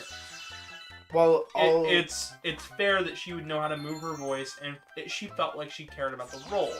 Even in the brief moment that I did see of the interview with her, it seemed like she cared about the role. Seth Rogen, when he talked about the movie, he talked about his dog. he talked about how he played it on a Play Choice 10. He talked about how he about his dog, how his dog's name's Zelda. Seth Rogen, we know he plays Nintendo games. But he said if there ever was another Mario movie, and he said another, he didn't say if there was a. He wanted to play Donkey Kong. And it feels like that fits. He feels like he's back to that child again, where he's happy. He's very happy that he gets to play Donkey Kong. And that is great. When we saw Jack Black talk about Bowser, Oh my gosh, his he delivery. looked ecstatic. But when we saw... Like, he was all happy and everything. Like, the whole thing. we haven't seen Charlie Day's thoughts, and we haven't seen... I can't wait to see Charlie Day's thoughts. what's his name? The guy who plays Toad. Yeah, I don't remember his name either. It's Michael, isn't it? Michael Keane. Michael Keane, yeah. Michael Keane, because it's Keenan Pele. It's Michael Keane. We haven't heard from him yet, and we haven't heard from Charlie Day yet. Michael Keane's Toad is really good. It's a bit off because we're also used to, like we're used to that. Yeah. And we're not used to him actually having a line aside from going like, wow, or something like that. But now that we have, I'm sorry. Well, keep it running as we're talking. I'm sorry. Let's not bore the audience. Bro. Yeah, Uh, but we're not used to him going, don't touch that. Oh, sorry, this one's safe. it feels like that's Toad. It works. Because Because the other Toad that we saw in the trailer wasn't voiced by Keane. by Keane, it was like, what are we supposed to do? It was like We're adorable. Like, yeah, that wasn't Keane, but it was. it was close to even being a Toad. Like, That just. if Toad sounds different in the games and he sounded like Michael Keane, I would accept it only for one title, but because I'm so used to actual Toad. Yeah, well, I mean, also I just hope they don't try switching from the that we heard in Mario 64. Bop. Yeah. It's not in 64 actually though. Well, what I mean is Bop like comes from the English voice actor for Toad in Kart for 64. but like what I'm saying is like we switching from that to the more scratchy voice that we got in Sunshine. Even that was a little bit of something to get used What's to. this icky bit like goop? It's milk. Like these are things that people are gonna adjust to, the voices. But what I mean is when I get to these these interviews, we see a lot of these people, if not be excited about the role, care about the role. Like it's You something can see important. the light in their eyes. But when it comes to Krish, it feels like it's just another paycheck. And I hate that. Like when he was talking about the movie, he said, "I remember stomping Koopas," and then he pauses, and in the original Mario Bros. You kick him. But you don't stomp Koopas. You in kick that, them, yes. but you don't stomp them. You knock them from underneath. Now, the only thing I could think about is if he's talking about Mario Versus. No, but he's not. He said Mario Bros. Specifically, not Super Mario Brothers Versus or Super Mario Brothers. He says Mario Bros. And Koopa- not even that. If your memory's failing you, okay, so be it. Why do you have to put so many pauses? He sounded like he was making it up on the spot. Or that he was reading it off a script that he hadn't memorized beforehand. Now with Jack Black, you saw how ecstatic he could not shut up. It was adorable. I mean, Jack Black himself, he is a very high energy person. But we don't see with Seth Rogen. We saw that he was very excited. He didn't want to stop talking.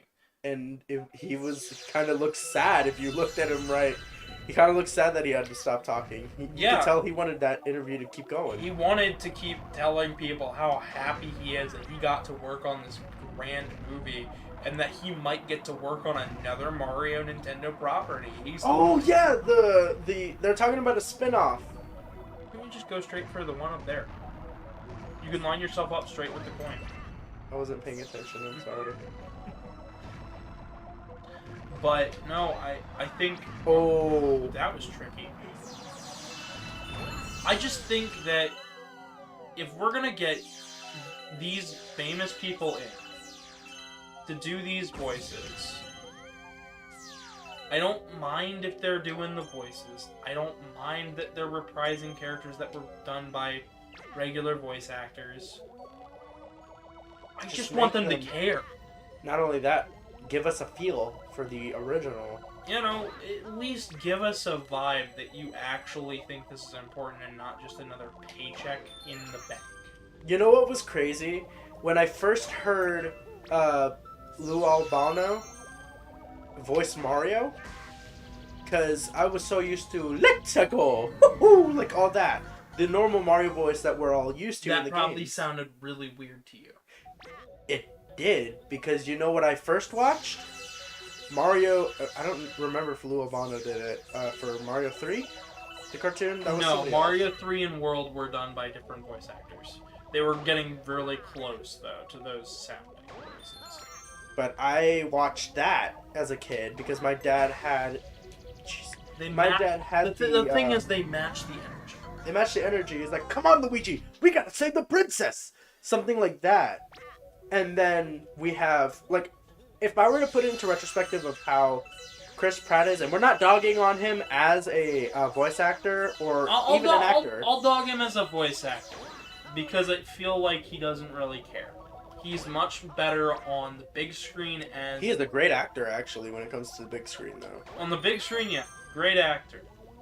I do think, however... He could put a little more effort into his role. He could put more effort, at least, into the voiceover roles.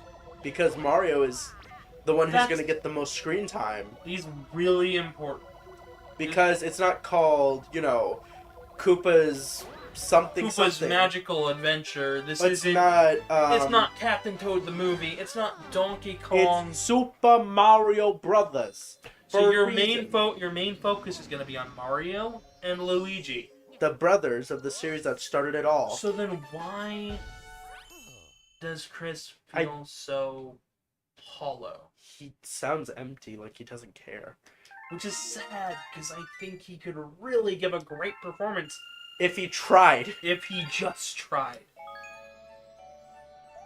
If he just gave a little Didn't they say Yoshi was going to be in the movie? Yeah, Yoshi's going to be in the movie. Oh gosh, I can't wait to hear this. I don't believe he's got any of a different voice, though. Because it'll probably just be the Yoshi sounds. If they do, I'll be okay with... No, wait, didn't they assign him Didn't we get I can look it up real fast. Yes, we got this one. There's a comment in there, though. Oh, there is? Yeah. Oh, did I miss out on one? But yeah, you want to use my phone so you can keep track of I got chat right here. Yeah, I got it. But oh my god, we're already at 45 likes. Doesn't this game just love us? Yeah, apparently. But yeah, but in all reality, I mean, I think Chris could do a very good Mario. Just, he needs the effort and the motivation to do it. What's his motivation? Money. Money. Aniana Taylor-Joy does Princess Peach. Okay.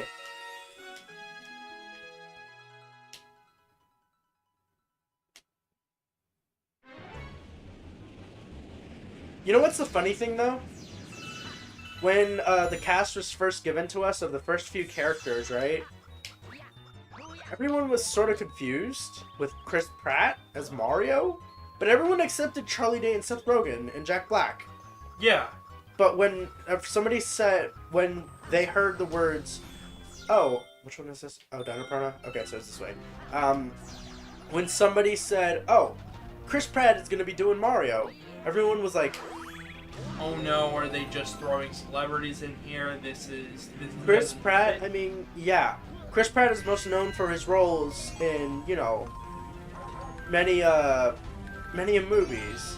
And then we have Charlie Day, who, you know, did It's Always Sunny in Philly. And then, I mean, he did a couple of movies with, I forget the actress who plays Dee. They did a couple movies together. I get that. But something about Charlie Day's voice gives me Luigi vibes no matter what. Even in It's Always Sunny. There's no confirmed voice actor for Yoshi. So I assume they're going to be using either clips or they're going to get the Japanese voice actor. Or actress, excuse me, not actor. It might be one of the voices they get.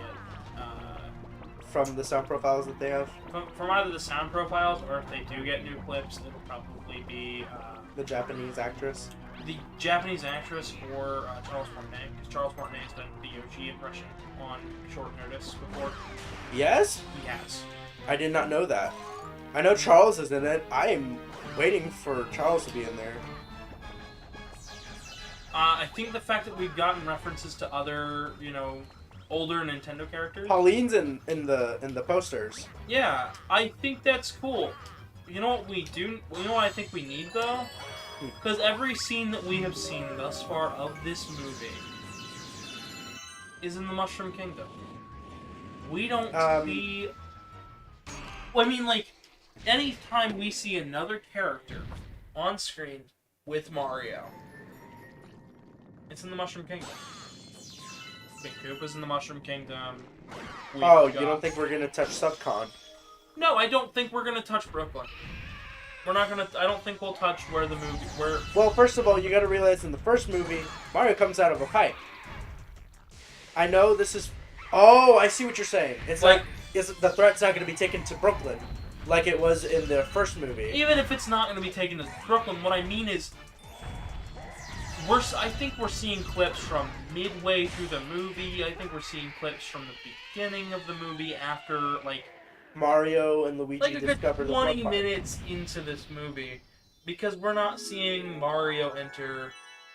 We're not seeing Mario or Luigi getting sucked down the drain in the warp pipe, or where they're coming from. We don't know. Well, we've seen Mario show up from there. We've seen it in the first trailer, but no, we didn't see any. When they initially find it. No, we don't see that, but we do see them we see Mario show up, but we don't see anything in between that. True, because we from what they gave us from the first trailer, Mario comes out of a pipe, bumps his head, gets really confused on where he's at. Then and towards the end, it's Mushroom Kingdom, here we come, and then in the new trailer, we get a continuation from that part forward, but we don't see what's in between. Because I'm pretty sure Mario's going to go through some things. I don't want to see everything. I just want to see more of the beginning parts of the movie instead of later on. I don't want to be spoiled. I mean, we know it takes place in the Mushroom Kingdom. Yes, but I don't want the whole... No. But the whole movie shouldn't take place in just the Mushroom Kingdom, is what I'm saying. We've seen Pauline. We've seen the trailers and how clearly the the landscape of New York that we see in this movie exists. True. Then we have the van. Then we have the van, and we see the Mushroom Kingdom, but we don't see the beginning part. I think we're seeing scenes from later on in the movie, and I don't want to see that. The only thing I could see being in the beginning of the movie is when Bowser goes to get the Power Star. Or the Starman, excuse me, not the Power Star. I don't know Okay. what they'll call it in this movie. It'll be a Power Star. It'll be a Power Star? Okay. Well, that's the only scene that I could see being in the beginning of the movie, but that's like maybe 15 minutes in. I can see that being the beginning of the movie. Really? I can see that being the beginning. I could see that. I could see Sort of like what they did with the original. So what I'm trying to tell, just continue playing for a bit, because what I'm trying to say is, the beginning of the movie, I can see it opening up with Bowser, and then him yelling that who's going to stop me, and then we cut to the Mario Brothers waking up I can see that. in their home, Brooklyn. trying to get to a job, and maybe Mario starting up with a short backstory, and then I think maybe 20 to 25 minutes into the movie, we jump to the Mushroom Kingdom. Because I think a good 20 minutes would have passed from the start of the opening scene with Bowser all the way through till Mario lands in the Mushroom Kingdom.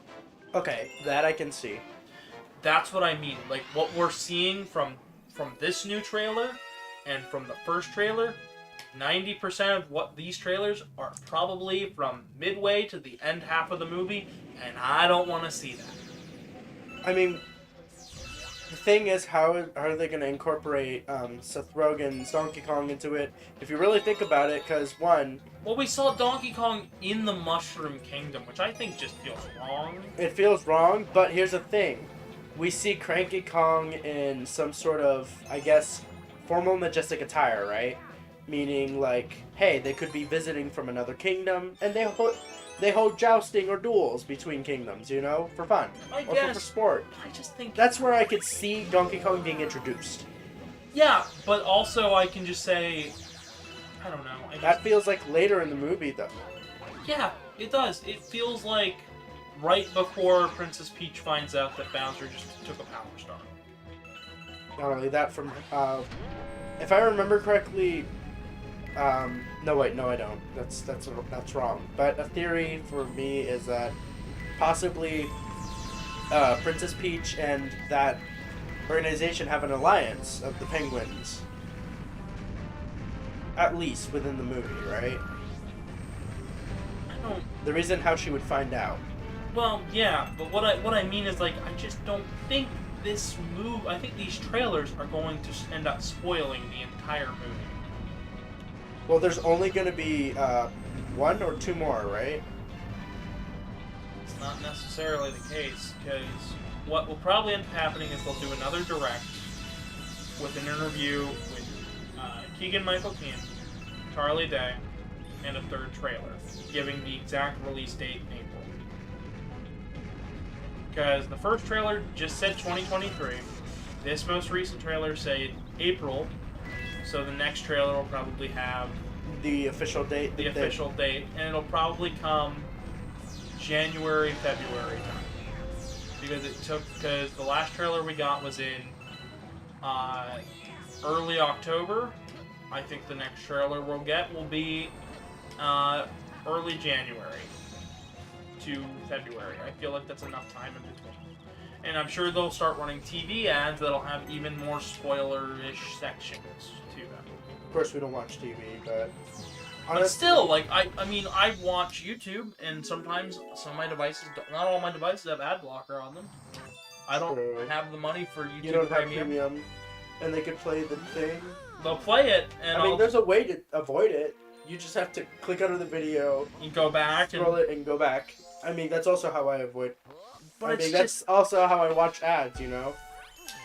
I just don't want the whole movie to be thrown in my face when I already have plans to see it, review it, talk about it, have a full, like, 2-hour discussion on my thoughts of this film.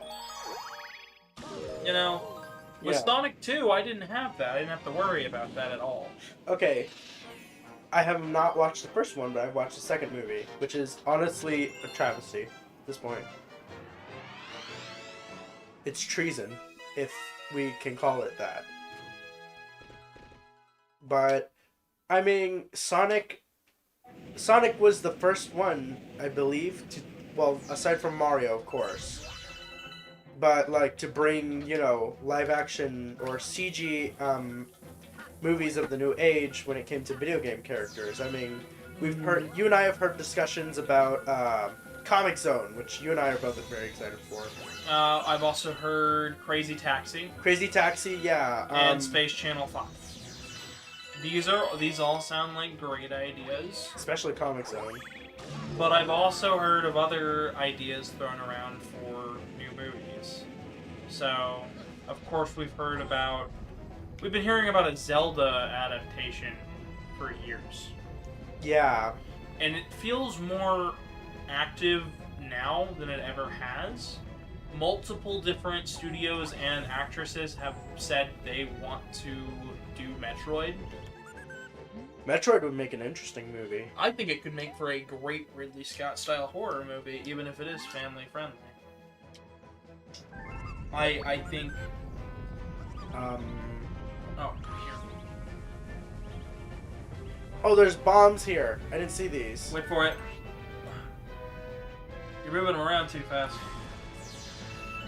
I wasn't trying to get that. I was thinking that he was gonna... Yeah, there we go.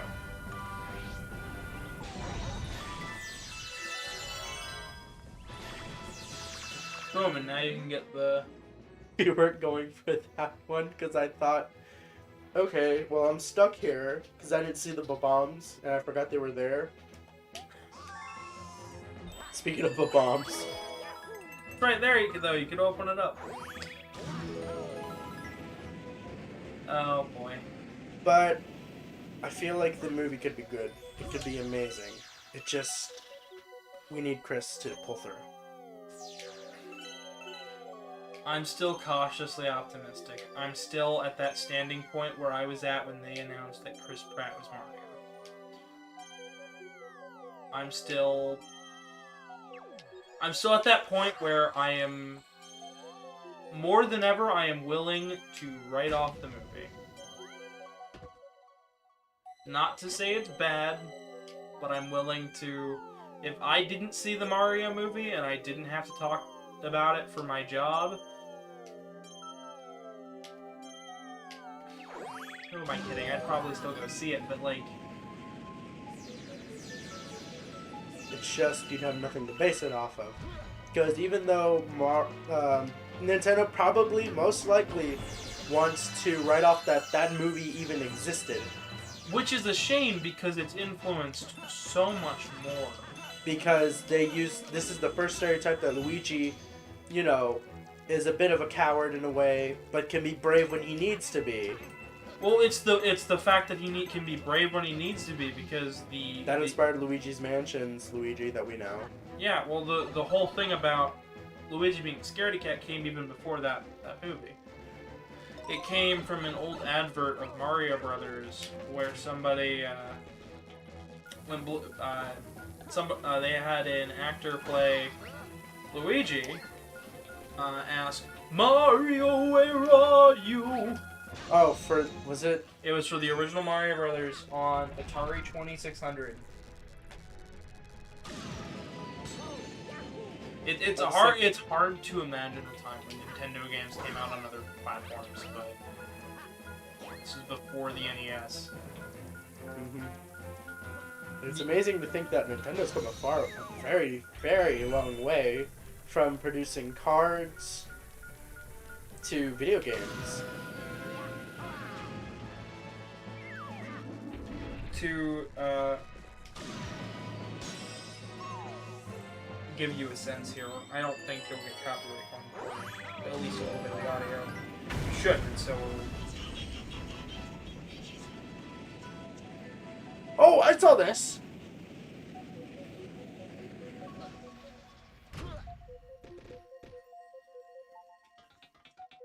I forgot about that. I remember it now. But I forgot that was a thing. That's fair. I just mean, like, yeah, that's where the scaredy cat part came in. But Luigi being a bit, being brave Timid. a bit more timid and, Brave when he needs to be. I mean... that all came from the movie. We've seen things like the Koopa Tower in 3D World came straight from the movie. It looks the exact same. We've got stuff like... Oh, you're talking... Oh, yeah. It took me a minute because I was thinking, like, the Goomba Tower? We didn't see a Goomba stack. No. And I'm thinking about... Oh, wait. The tower at the end of 3D World. The way the Koopas and Goombas enjoy dancing to the music, just like they do in New Super Mario. Oh my Bros. gosh, I didn't think about that. We've got there are all sorts of things. The way the painting moves compared to the warp wall in the movie. Oh yeah, it has the same effect, except for except for Mario doesn't dissolve. We've got the idea that the overworld and the Mushroom Kingdom are two separate planes of existence. Which is true, and this is the reason why that sparked that theory that I was telling you about. I mean, yeah, it gets rewritten by this game, but not this game. Well, this game and Galaxy 2. No,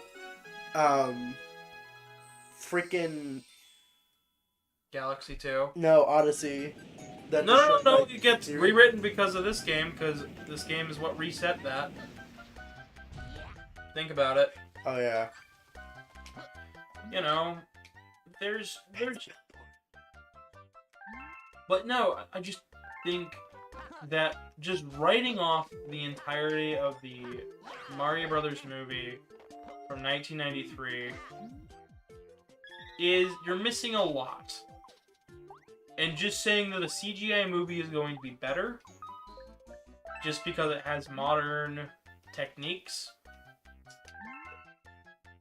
doesn't mean that it's going to be good.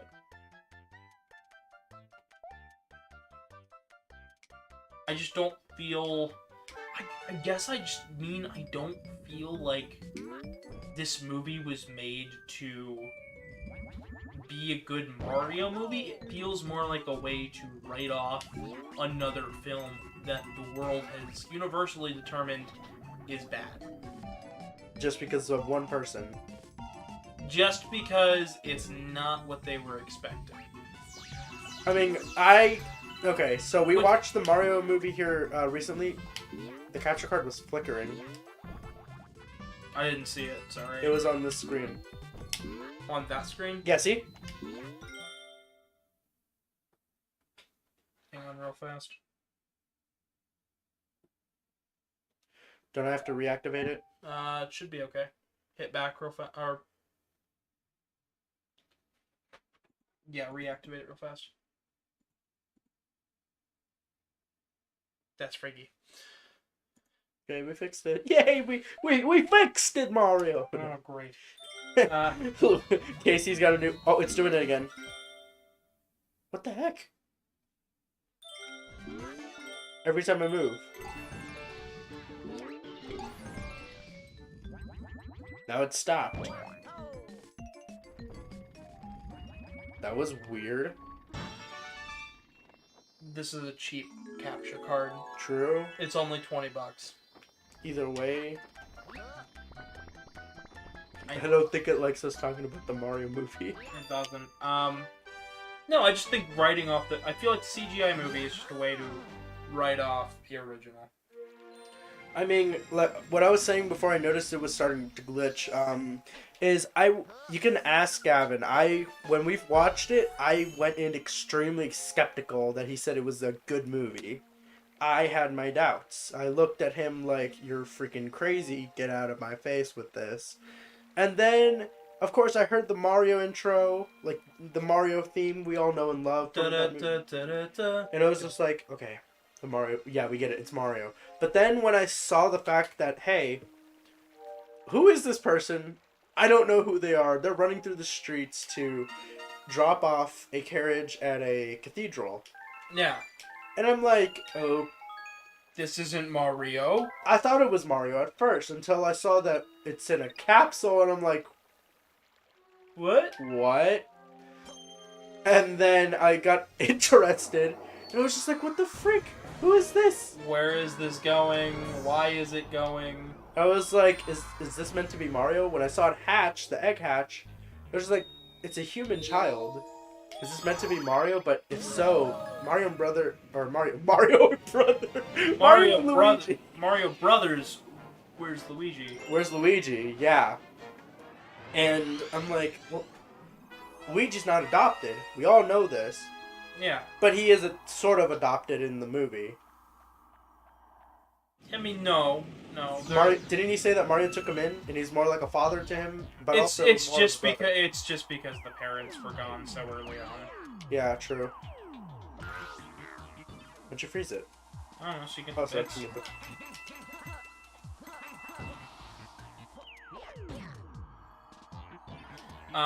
But he was like, I was like, who is this baby then?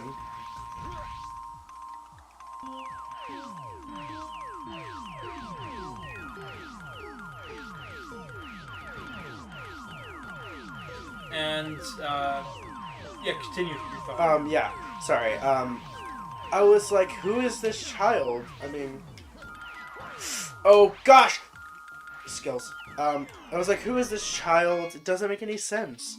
So then we learn it's. I go on through the movie. I'm like, what is happening? And then I see a TV set, and it's like, what was it? Mysteries of Our World or something like that. Strange journeys of our world. A parallel dimension. Do we live in one? And then I see this character on the couch. I'm like, who is this? And then I hear, hey, Luigi, we got a job to do. I'm like, my face changed in an Mario instant. Brothers Plumbing. Mario Brothers Plumbing. Yeah, I heard that. And I was like, No leak too small. no leak too small, no job. I'm like, what? That sounds like Lou. Of course, it's not Lou, but it's what I'm used to hearing from the cartoons. So I was like, okay, I can roll with this. And then he got on screen, and I was like, that is a Mario. Like, that looks like him. It sounds like him. It reminded me of the Super Show parts where they would do the live action sequences. Of course, Luigi in that one, he looks as old as Mario, if not a bit younger. But I like the fact that Luigi is like a kid. He's meant to be a younger brother in the first place. Luigi is younger than Mario.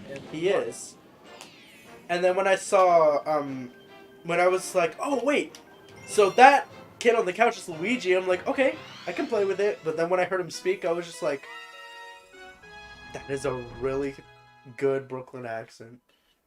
I'm not from Brooklyn, but I know a good Brooklyn accent when I hear one. Well, because that's Bob's actual voice. That's He was, Bob. he I was talking playing it up a about little John. bit. I was talking Oh, about John John. Leguizamo. Yeah, he was... He did a good impression of a... Once again, that was his actual voice. He grew up in Queens. He grew up in Queens. Yeah. Huh. That's why it was so authentic. Bob played it up a little bit, but both of them have actual natural accents from the area. That's really cool. But I like it. And then we go on through the film, and I'm like, okay, I can roll with this.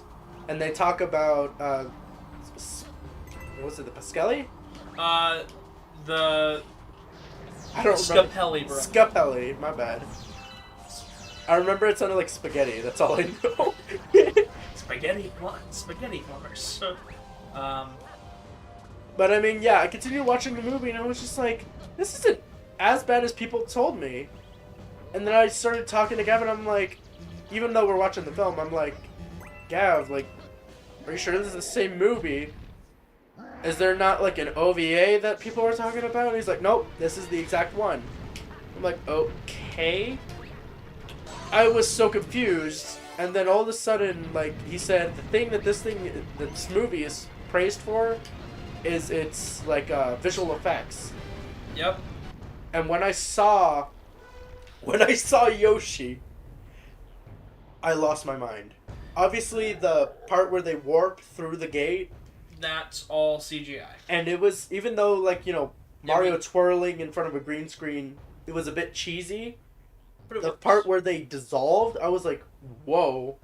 That looks like modern. Yeah, it looks like the scene where I don't feel so good, Mr. Stark, Yeah, and then he starts disintegrating. because it's the same effect.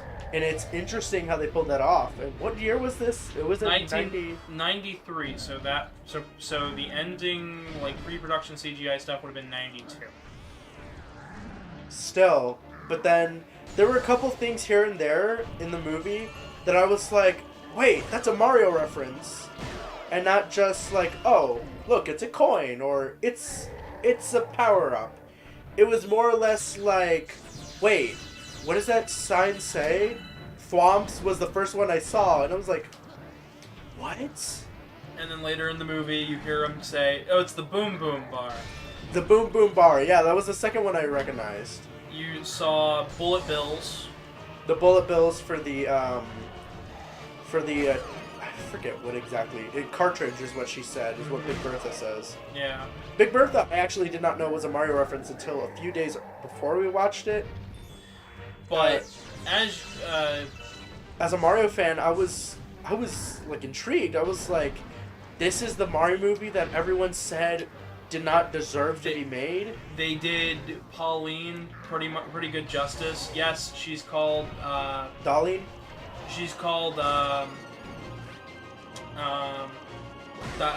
Daniela in the movie. Is she? I heard Darlene.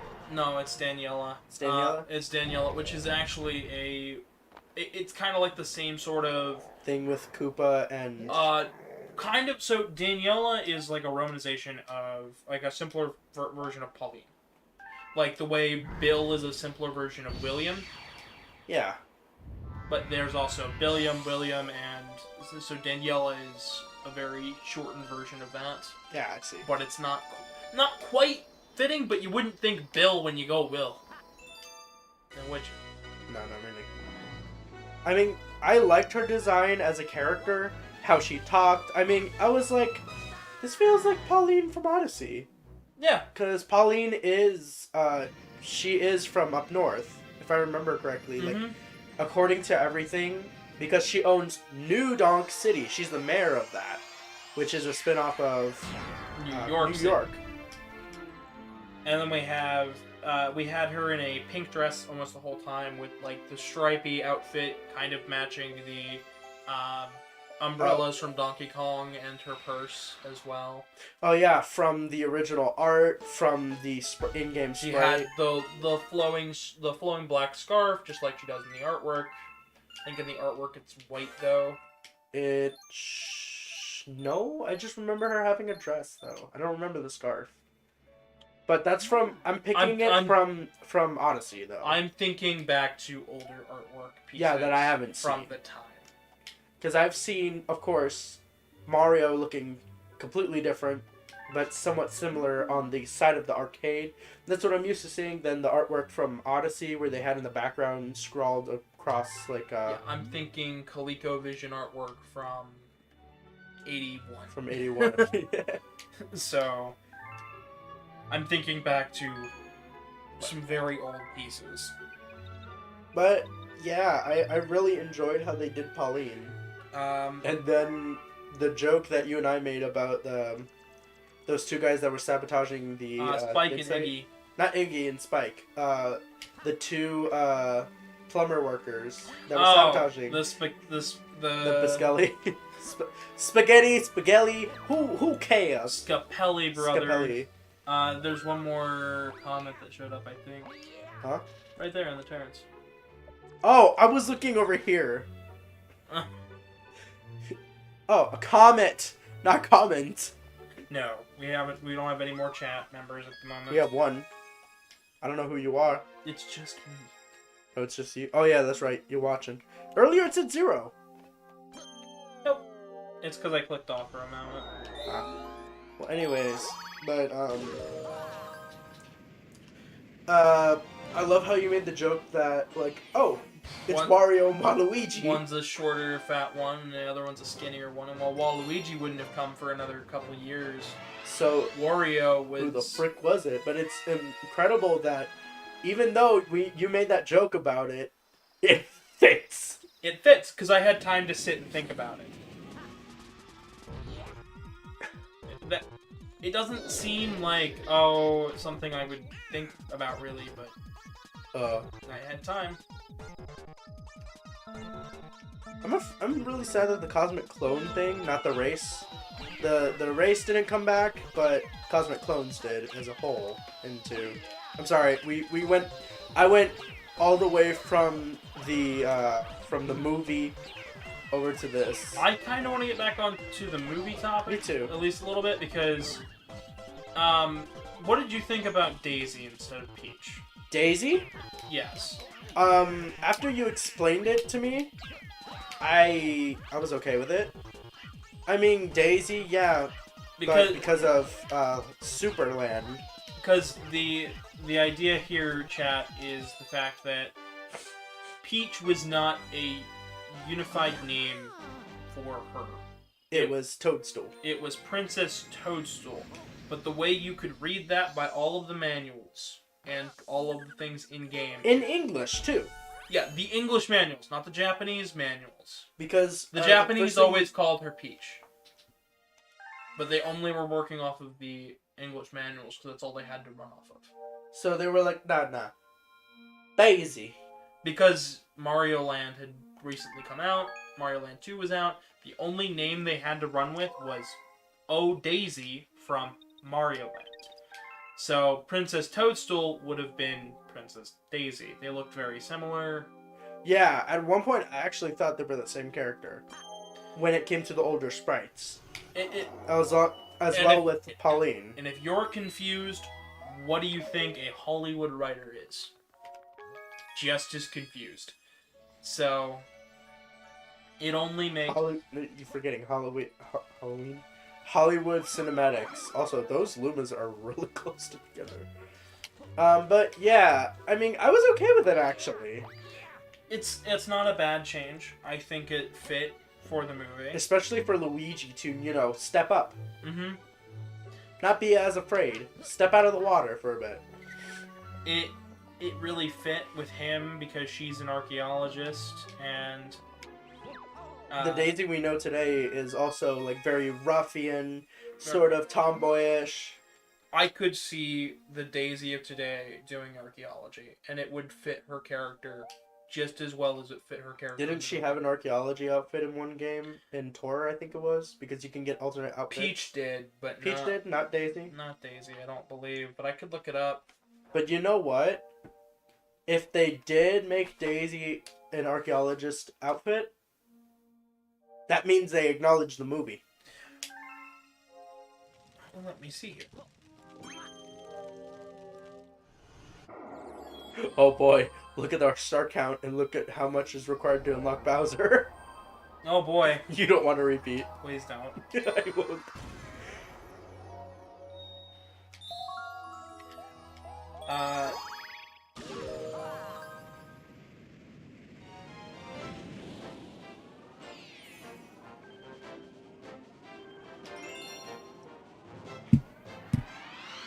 Oh man, I don't you just love how terrible the fandom website is? Mario Wiki isn't up anymore? It's still up, it's just getting harder to find. So... But even if they did, like...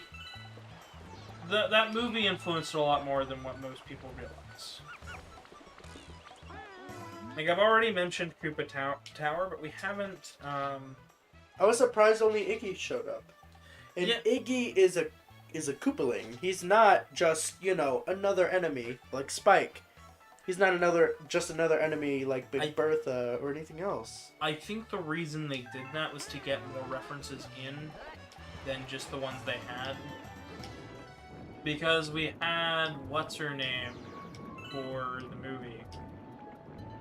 Lena. But we never, I don't believe that's a Mario reference in any way, shape, or form. That's just like an original character.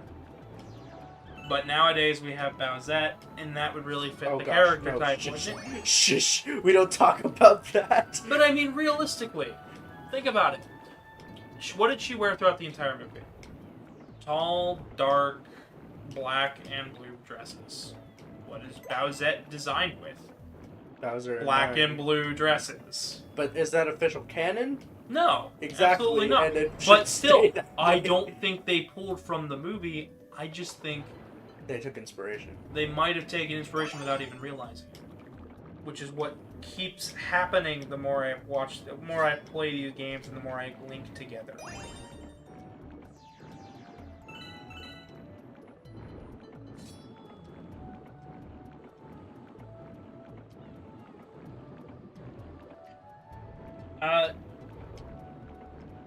She has like a Safari Explorer outfit. It's kind of close. That is as close to an archaeologist as we can get. Yeah, I'm not. It's not directly referenced as Archaeologist A or anything like that, but it's close.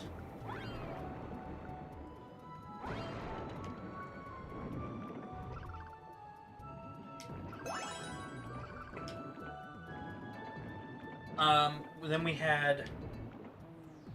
Oh, what else was there? There was the bombs and things. There... The bombs. I'm sorry. I didn't mean to interrupt you, but those bombs are adorable. I want to hug one, even though they're extremely dangerous. Chat. A lot of people were really, like, thrown off at the fact that, you know, we had realistic Yoshi and everything. So tell me that isn't. That's Koopa Tower. Yeah, but that's the one from 3D World. I know that's Koopa Tower from 3D World. I just think that is so interesting that they are that similar that I can just look at it and go, That's Koopa Tower.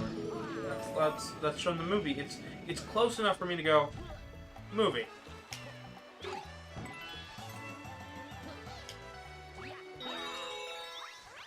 And I've talked before on your streams about how I had a small hand in the sequel comic, Yeah. but realistically, I don't think a sequel movie would have been as influential to the Mario series as the original one was. And I don't think this CGI movie is going to have even a dent because it's going so heavily close to traditional Mario that we know now. I just don't think we'll see it. You don't see any references. I don't think we'll see it referenced in a game in the same Obviously, way. in the game. I just don't feel like everything that they're gonna call back to in You've this seen movie. the Ice Capades, right? Mario on Ice. I have never seen that, but I have heard of it. So Mario on Ice had a similar idea with things. And, of course, it wasn't exact. But it gave us the closest thing that we could get. Right? Yeah. But then the Mario movie came out and everyone was like, wait, we saw the Ice Capades, like, earlier. What is this? Because, the Ice Capades had accurate costumes. We had Hammer Brothers, Paragoombas, Paracoopas, and all that, right? But the only thing is that Bowser himself, or King Koopa, he doesn't look like Koopa. He has these weird ear-like things, and there's some resemblance in the costume, but then we get, you know, guy running for election, Koopa of the Mushroom Kingdom. Of course, that would have came around the same time. No, it didn't. Escapades was in around 88 or something like that. I don't remember when it came out. Let me look it up then. I have the time. You have the power. Yeah. You just keep playing the game and keep the people interested. This 89. 89. Yep. So, wow, that would have come out a couple years before, but that would have been right around the time that they started writing. That started writing, and you know what's funny? Look at the costumes from screenshots.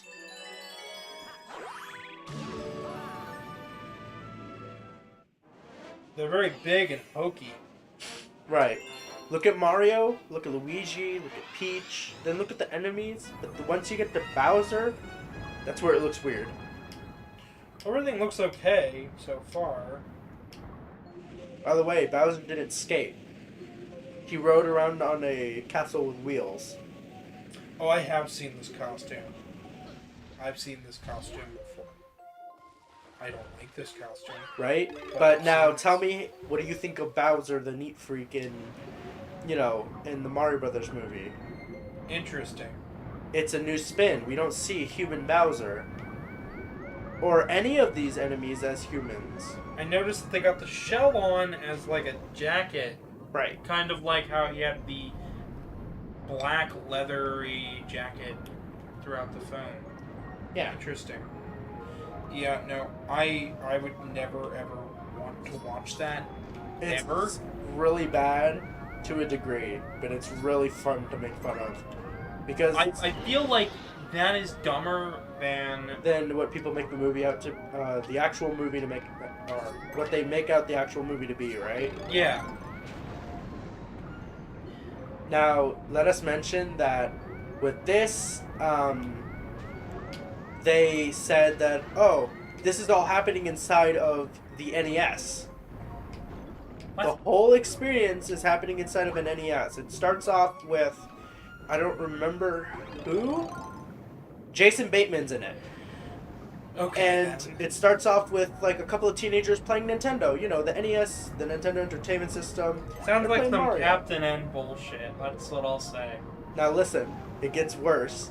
Because we have them go, oh, Nintendo, can we play? And they start playing. All of a sudden, the monitor, the CRT monitor, starts glitching out and going haywire.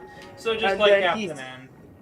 It gets funnier because he goes, oh no, it's a computer virus. I'm like, That's not how it. that's not how it works. That's not how the NES worked. The NES was And not a then- computer. All of a sudden, you see King Koopa, right, on screen. Mm-hmm.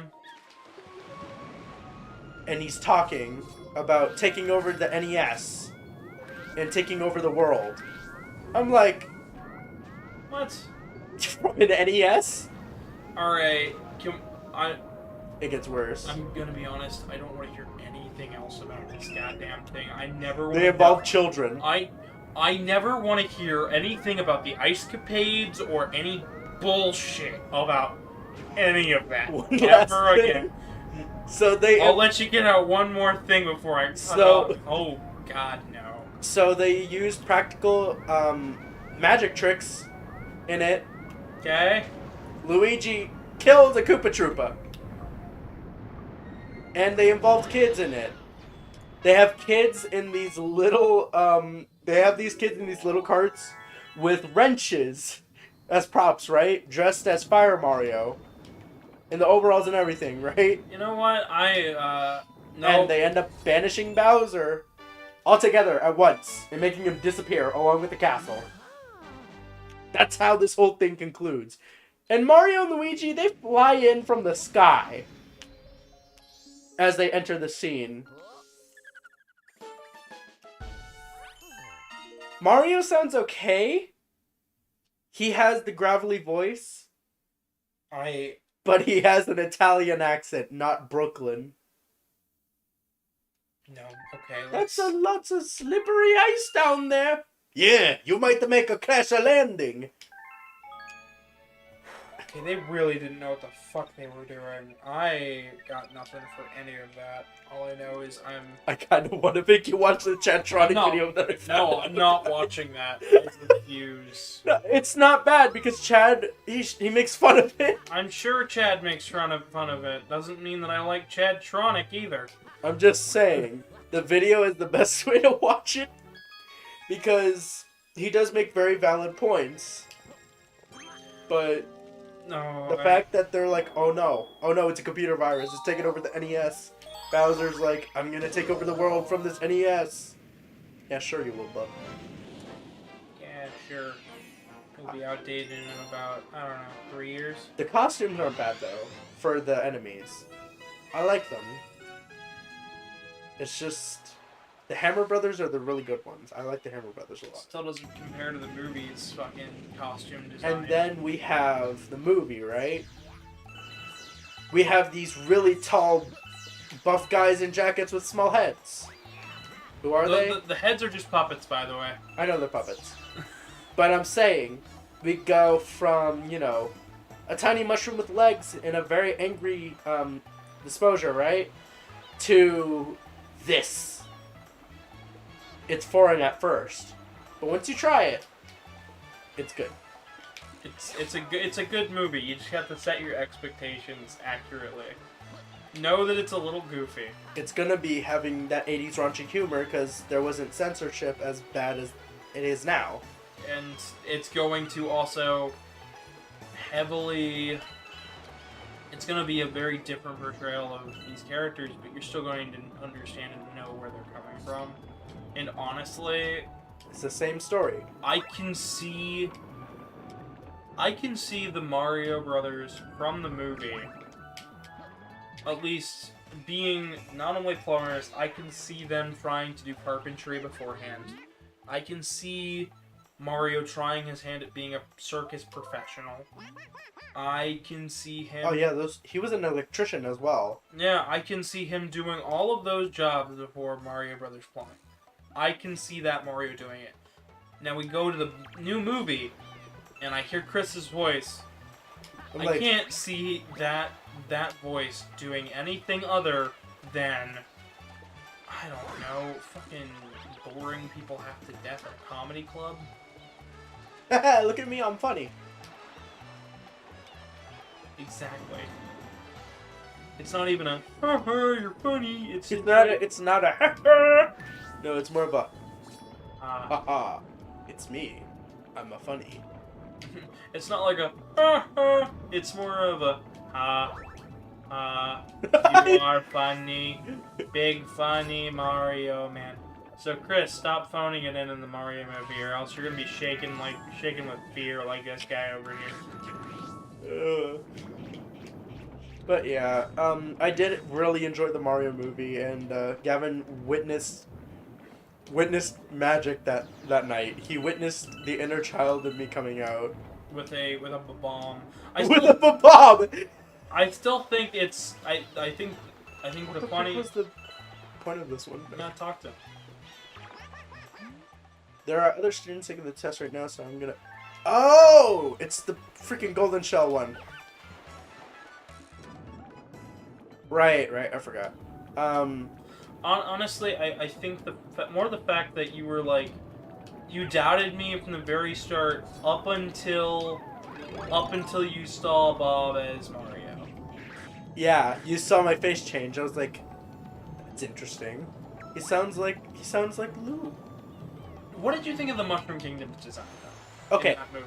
It's very Metro. It's very different. It's extremely different. Because, one, we get an underground city with fungus everywhere that's being, constantly being taken off. And I was okay. I could see that being it because that is fungus. It's the Mushroom Kingdom. Mm-hmm. But then I see everyone in, punk, really edgy stuff. And I'm like, what? And then Toad. Chat, I did not know that guy playing the guitar was Toad until after, Mario and Luigi were escaping and they were showing how before that, when they were showing the transformation, the de-evolution. Our humble friend Toad. Goomba. And I was like, that was Toad? He looked like an average everyday dude. How is that Toad? And then I was like, is he going back? Nope, he's just Toad. And then that Goomba shows up all throughout the movie. Fun fact, Mojo Nixon did play the Goomba puppet for that part, yeah. He played that one specifically. With the little harmonica. I love that every time he talked, the harmonica would go off for no reason. He wasn't blowing on it. He wasn't doing anything. The harmonica would just go the whole thing. Yeah, it's great. It's just goofy enough to work, and I think this new movie isn't going to have... It's going to have constant comedy and no comic relief.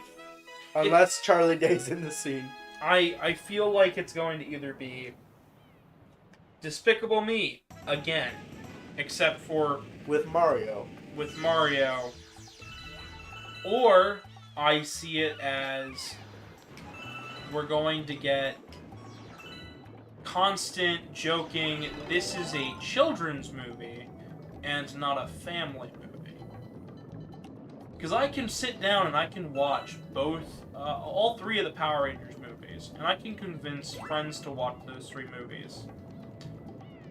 But if I tried to sit down and say watch, why did you do that? I was trying to go left. You were funny. So so we can I can convince people to watch Turbo Power Rangers movie, the 2017 movie, and Power Rangers the movie from 90 whenever it was, 97. I cannot convince somebody to watch even one episode Of the Nickelodeon one? of Nickelodeon's Samurai all the way up through all the way through Ninja Steel. I can't convince anyone because It's that bad. instead of treating it like a family property, which is what they should have, they treated it like a children's property, which takes all of the enjoyment out of it. He's frozen with fear. He's shaking with excitement. Oh, there's a plumber! Hello, friend. But yeah, like I can thoroughly sit down and enjoy those movies. But there are 4 seasons of the show, or no, 4-ish seasons depending on how you count. 7 or 8 if you count a different way. Where I just can't watch it with anybody because I know for a fact It's horrible. that I will just be watching TV that is made for children. That's just not going to have anything. Now, I can go and sit and watch any episode of Beast Morphers, and while it still feels like a children's show, it feels like it has more competence to it, that I can actually sit and enjoy it. It has an internal logic to itself that's not breaking constantly, if that makes any sense.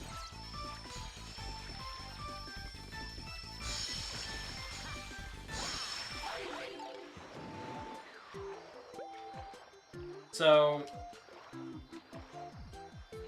yeah, like I feel like I can watch the newest season of Power Rangers and enjoy it with my friends, and like, yeah, With me, possibly, because I'm not a fan of Power Rangers at all.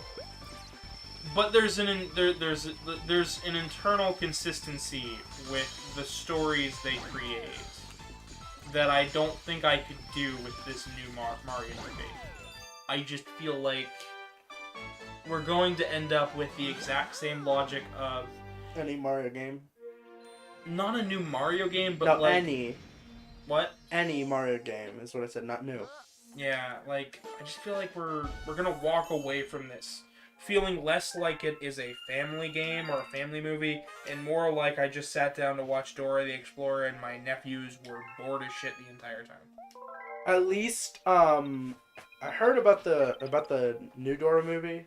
Well, I The know I City of don't Gold. mean Dora. No. I'm saying that one wasn't even like kids. It was family.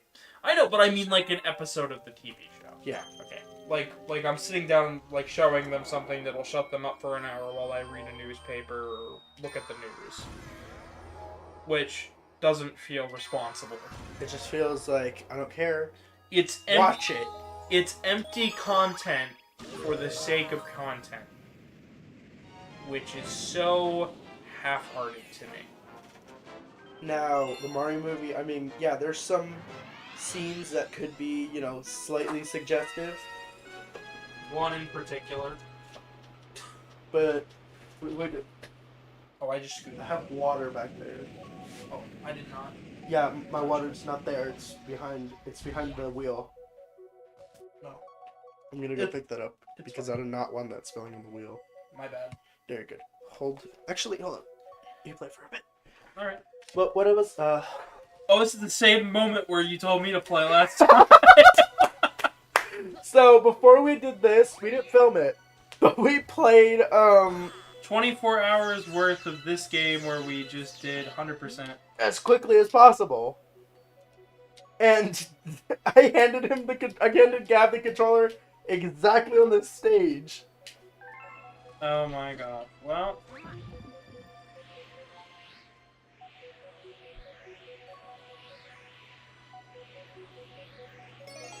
I'm gonna go pee as well. alright. I'm gonna put this down here. Minnow, if I'm going to talk about empty content for a little bit, I think a lot of the content that gets shoveled out there nowadays, just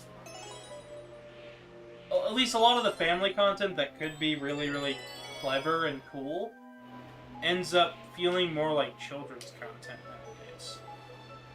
Like something I can put on for a 3-year-old all the way through to a freaking 10-year-old, and they just won't question it. It'll be background noise for most people watching, which is a real shame because you can do a lot with a lot of these properties. And I think I know why Chris Pratt's phoning it in, because perhaps that idea of children's content being animated,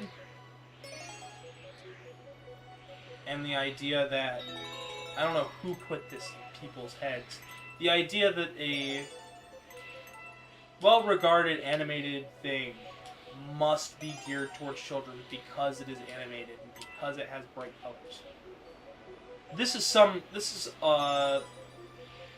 that I've actually had firsthand, believe it or not, because one of my sonas, my main sona, is based on prisms and rainbow and the way colors deflect off of a prism. So that means my hair is very colorful and my body is very pure white. It's a very simplistic design when you actually look at the full thing. It's a very pretty design. But it attracts a lot more children because people see my design and think, ah, you must be an animated children's character.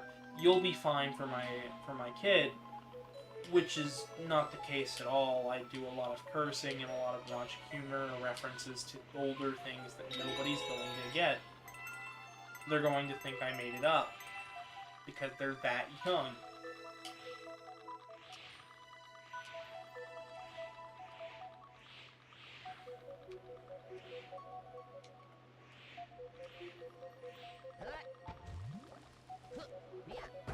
So when I talk about content or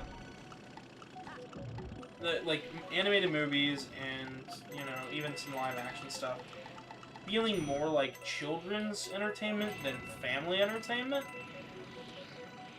I mean that I will get no benefit from watching it. With the Sonic movie, yes, there were kids in the theater when I went and watched that movie.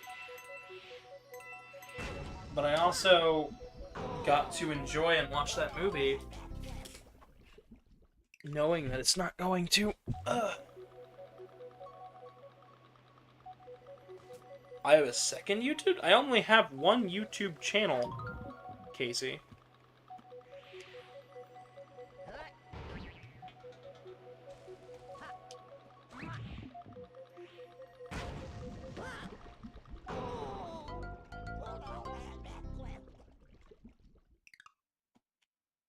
I'm just guest starring on your content.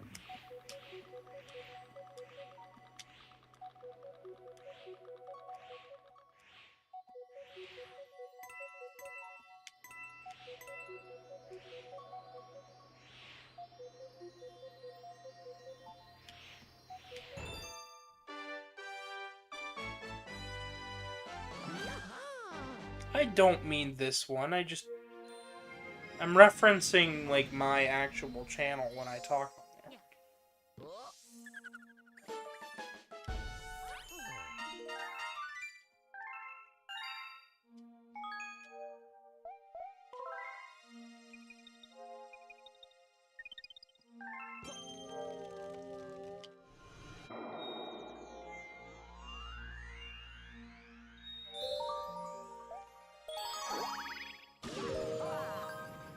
This isn't my channel, it's yours.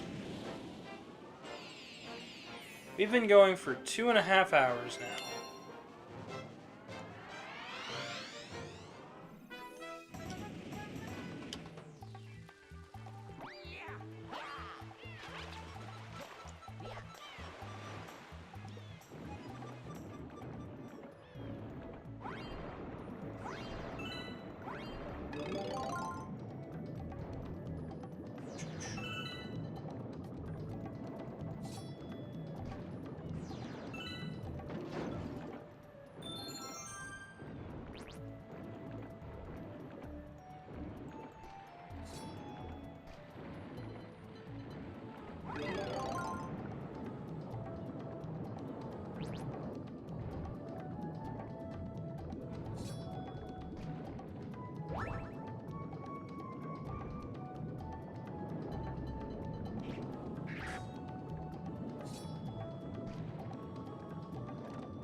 Casey Tape has returned from the Twitch streams.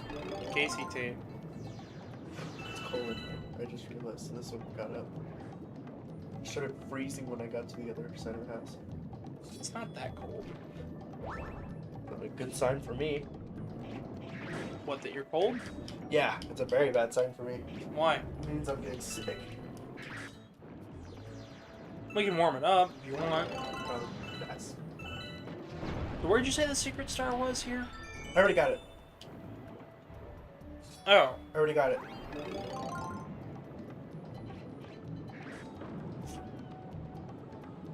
So you just have to do the stars here as normal.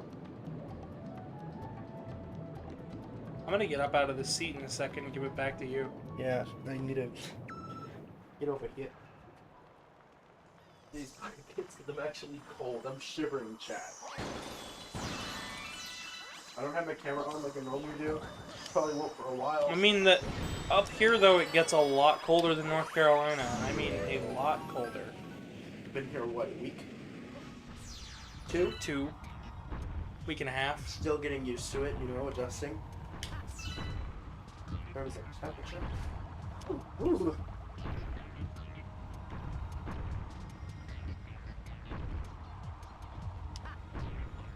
But, There you go. so what were you talking about? Oh, I was talking about how media, a lot of family-oriented media Oh, like feels more geared towards children's media instead of being something that like an entire family can watch, and how animated movies feel more like the children's media because of the way most people have been perceiving it, rather than a family medium. There's a reason why family is a thing. Because family is meant, like, you know, jokes that everyone across generations can get. Yeah. It doesn't even have to be a joking movie, it can be an action movie. Something, if I show somebody an Indiana Jones,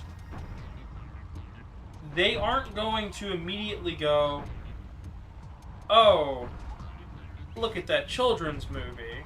They're gonna go, oh, I remember watching that. That'll be great for the whole family to watch. Mm-hmm. Actually, what's funny is that Indiana Jones, to me, I know what it is. It doesn't feel like a children's movie. Or like a family movie, I meant to say. It doesn't feel like family. It feels more like, you know, like, what's the word I'm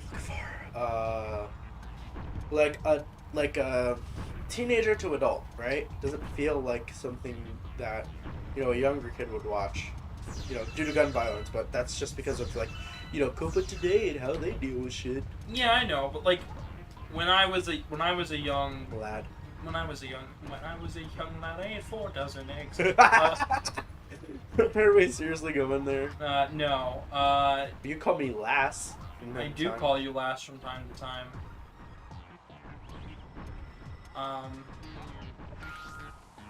Read this one. So, what I mean is, like, so you're talking about Indiana Jones gun violence. When I was younger, I actually had a VHS tape called The Adventures of Young Indiana Jones. I didn't know that media existed. Proceed. They were a series of direct to VHS live action movies set before the first Indiana Jones movie. Gotcha. So was it like episodics or was it a series? It was kind of episodics. There were like 2 or 3 of them made, not very many. Sort of like an OVA. Kind of, but they were live action. Oh, they were live action. They were Okay, live that's action. kinda They cool. were like I live was action expecting like movies. an animated series. Yeah, so, you'd like G.I. think. Joe. You'd think. But even these movies, like, they were perceived as more childlike than more child friendly than Indiana Jones was. Because it's young Indiana Jones. The writing was the exact same though. Like, it had just as much gun violence. It had just as much, like, Was he still an adventuring archaeologist? a young archaeologist. But yeah, still studying. Okay. Let me look up. Was it educational? I hope it wasn't. No. Was not educational in the slightest. So it's just like a little series for those who really liked Enjoyed Indiana Jones and just wanted more adventures with Indy that weren't, shown. Because what was the last film? It was the last film they made recently was Kingdom of the Crystal Skull, yeah, that's what I was gonna say. and then they're making a new one. Oh, what? Yeah, they're making a new one. So I've watched Indiana Jones, but only a bit. I have not watched all the way through. I think my favorite thing from Indiana Jones is the part where that tribal guy is about to fight him, and then he's like doing all these cool tricks with the spear, and then just gets shot right in the chest. Like it. In terms of comedy, that was pretty funny. Oh dang, I'm dead.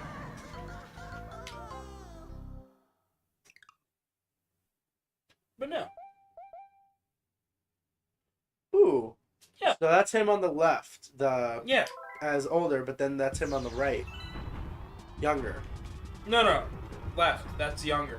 That's younger? We follow him in his, like, teenage, like, mid-20s. So who's the kid on the right? That's one of the kids he meets along his adventure. Huh. Like, you gotta remember, he looks like this throughout the whole set series. Whoa! You gotta remember, That's Indy? yeah, but you gotta remember, Indiana Jones looks like this throughout the actual 3 movies we follow him through. The 3 and 4 movies that we see him. So, when you see a young Indiana Jones, It throws you off, because where's the beard? He's probably not cursing as much. no, not. Sorry. But, it's still a fun series. But yeah, no, I just think...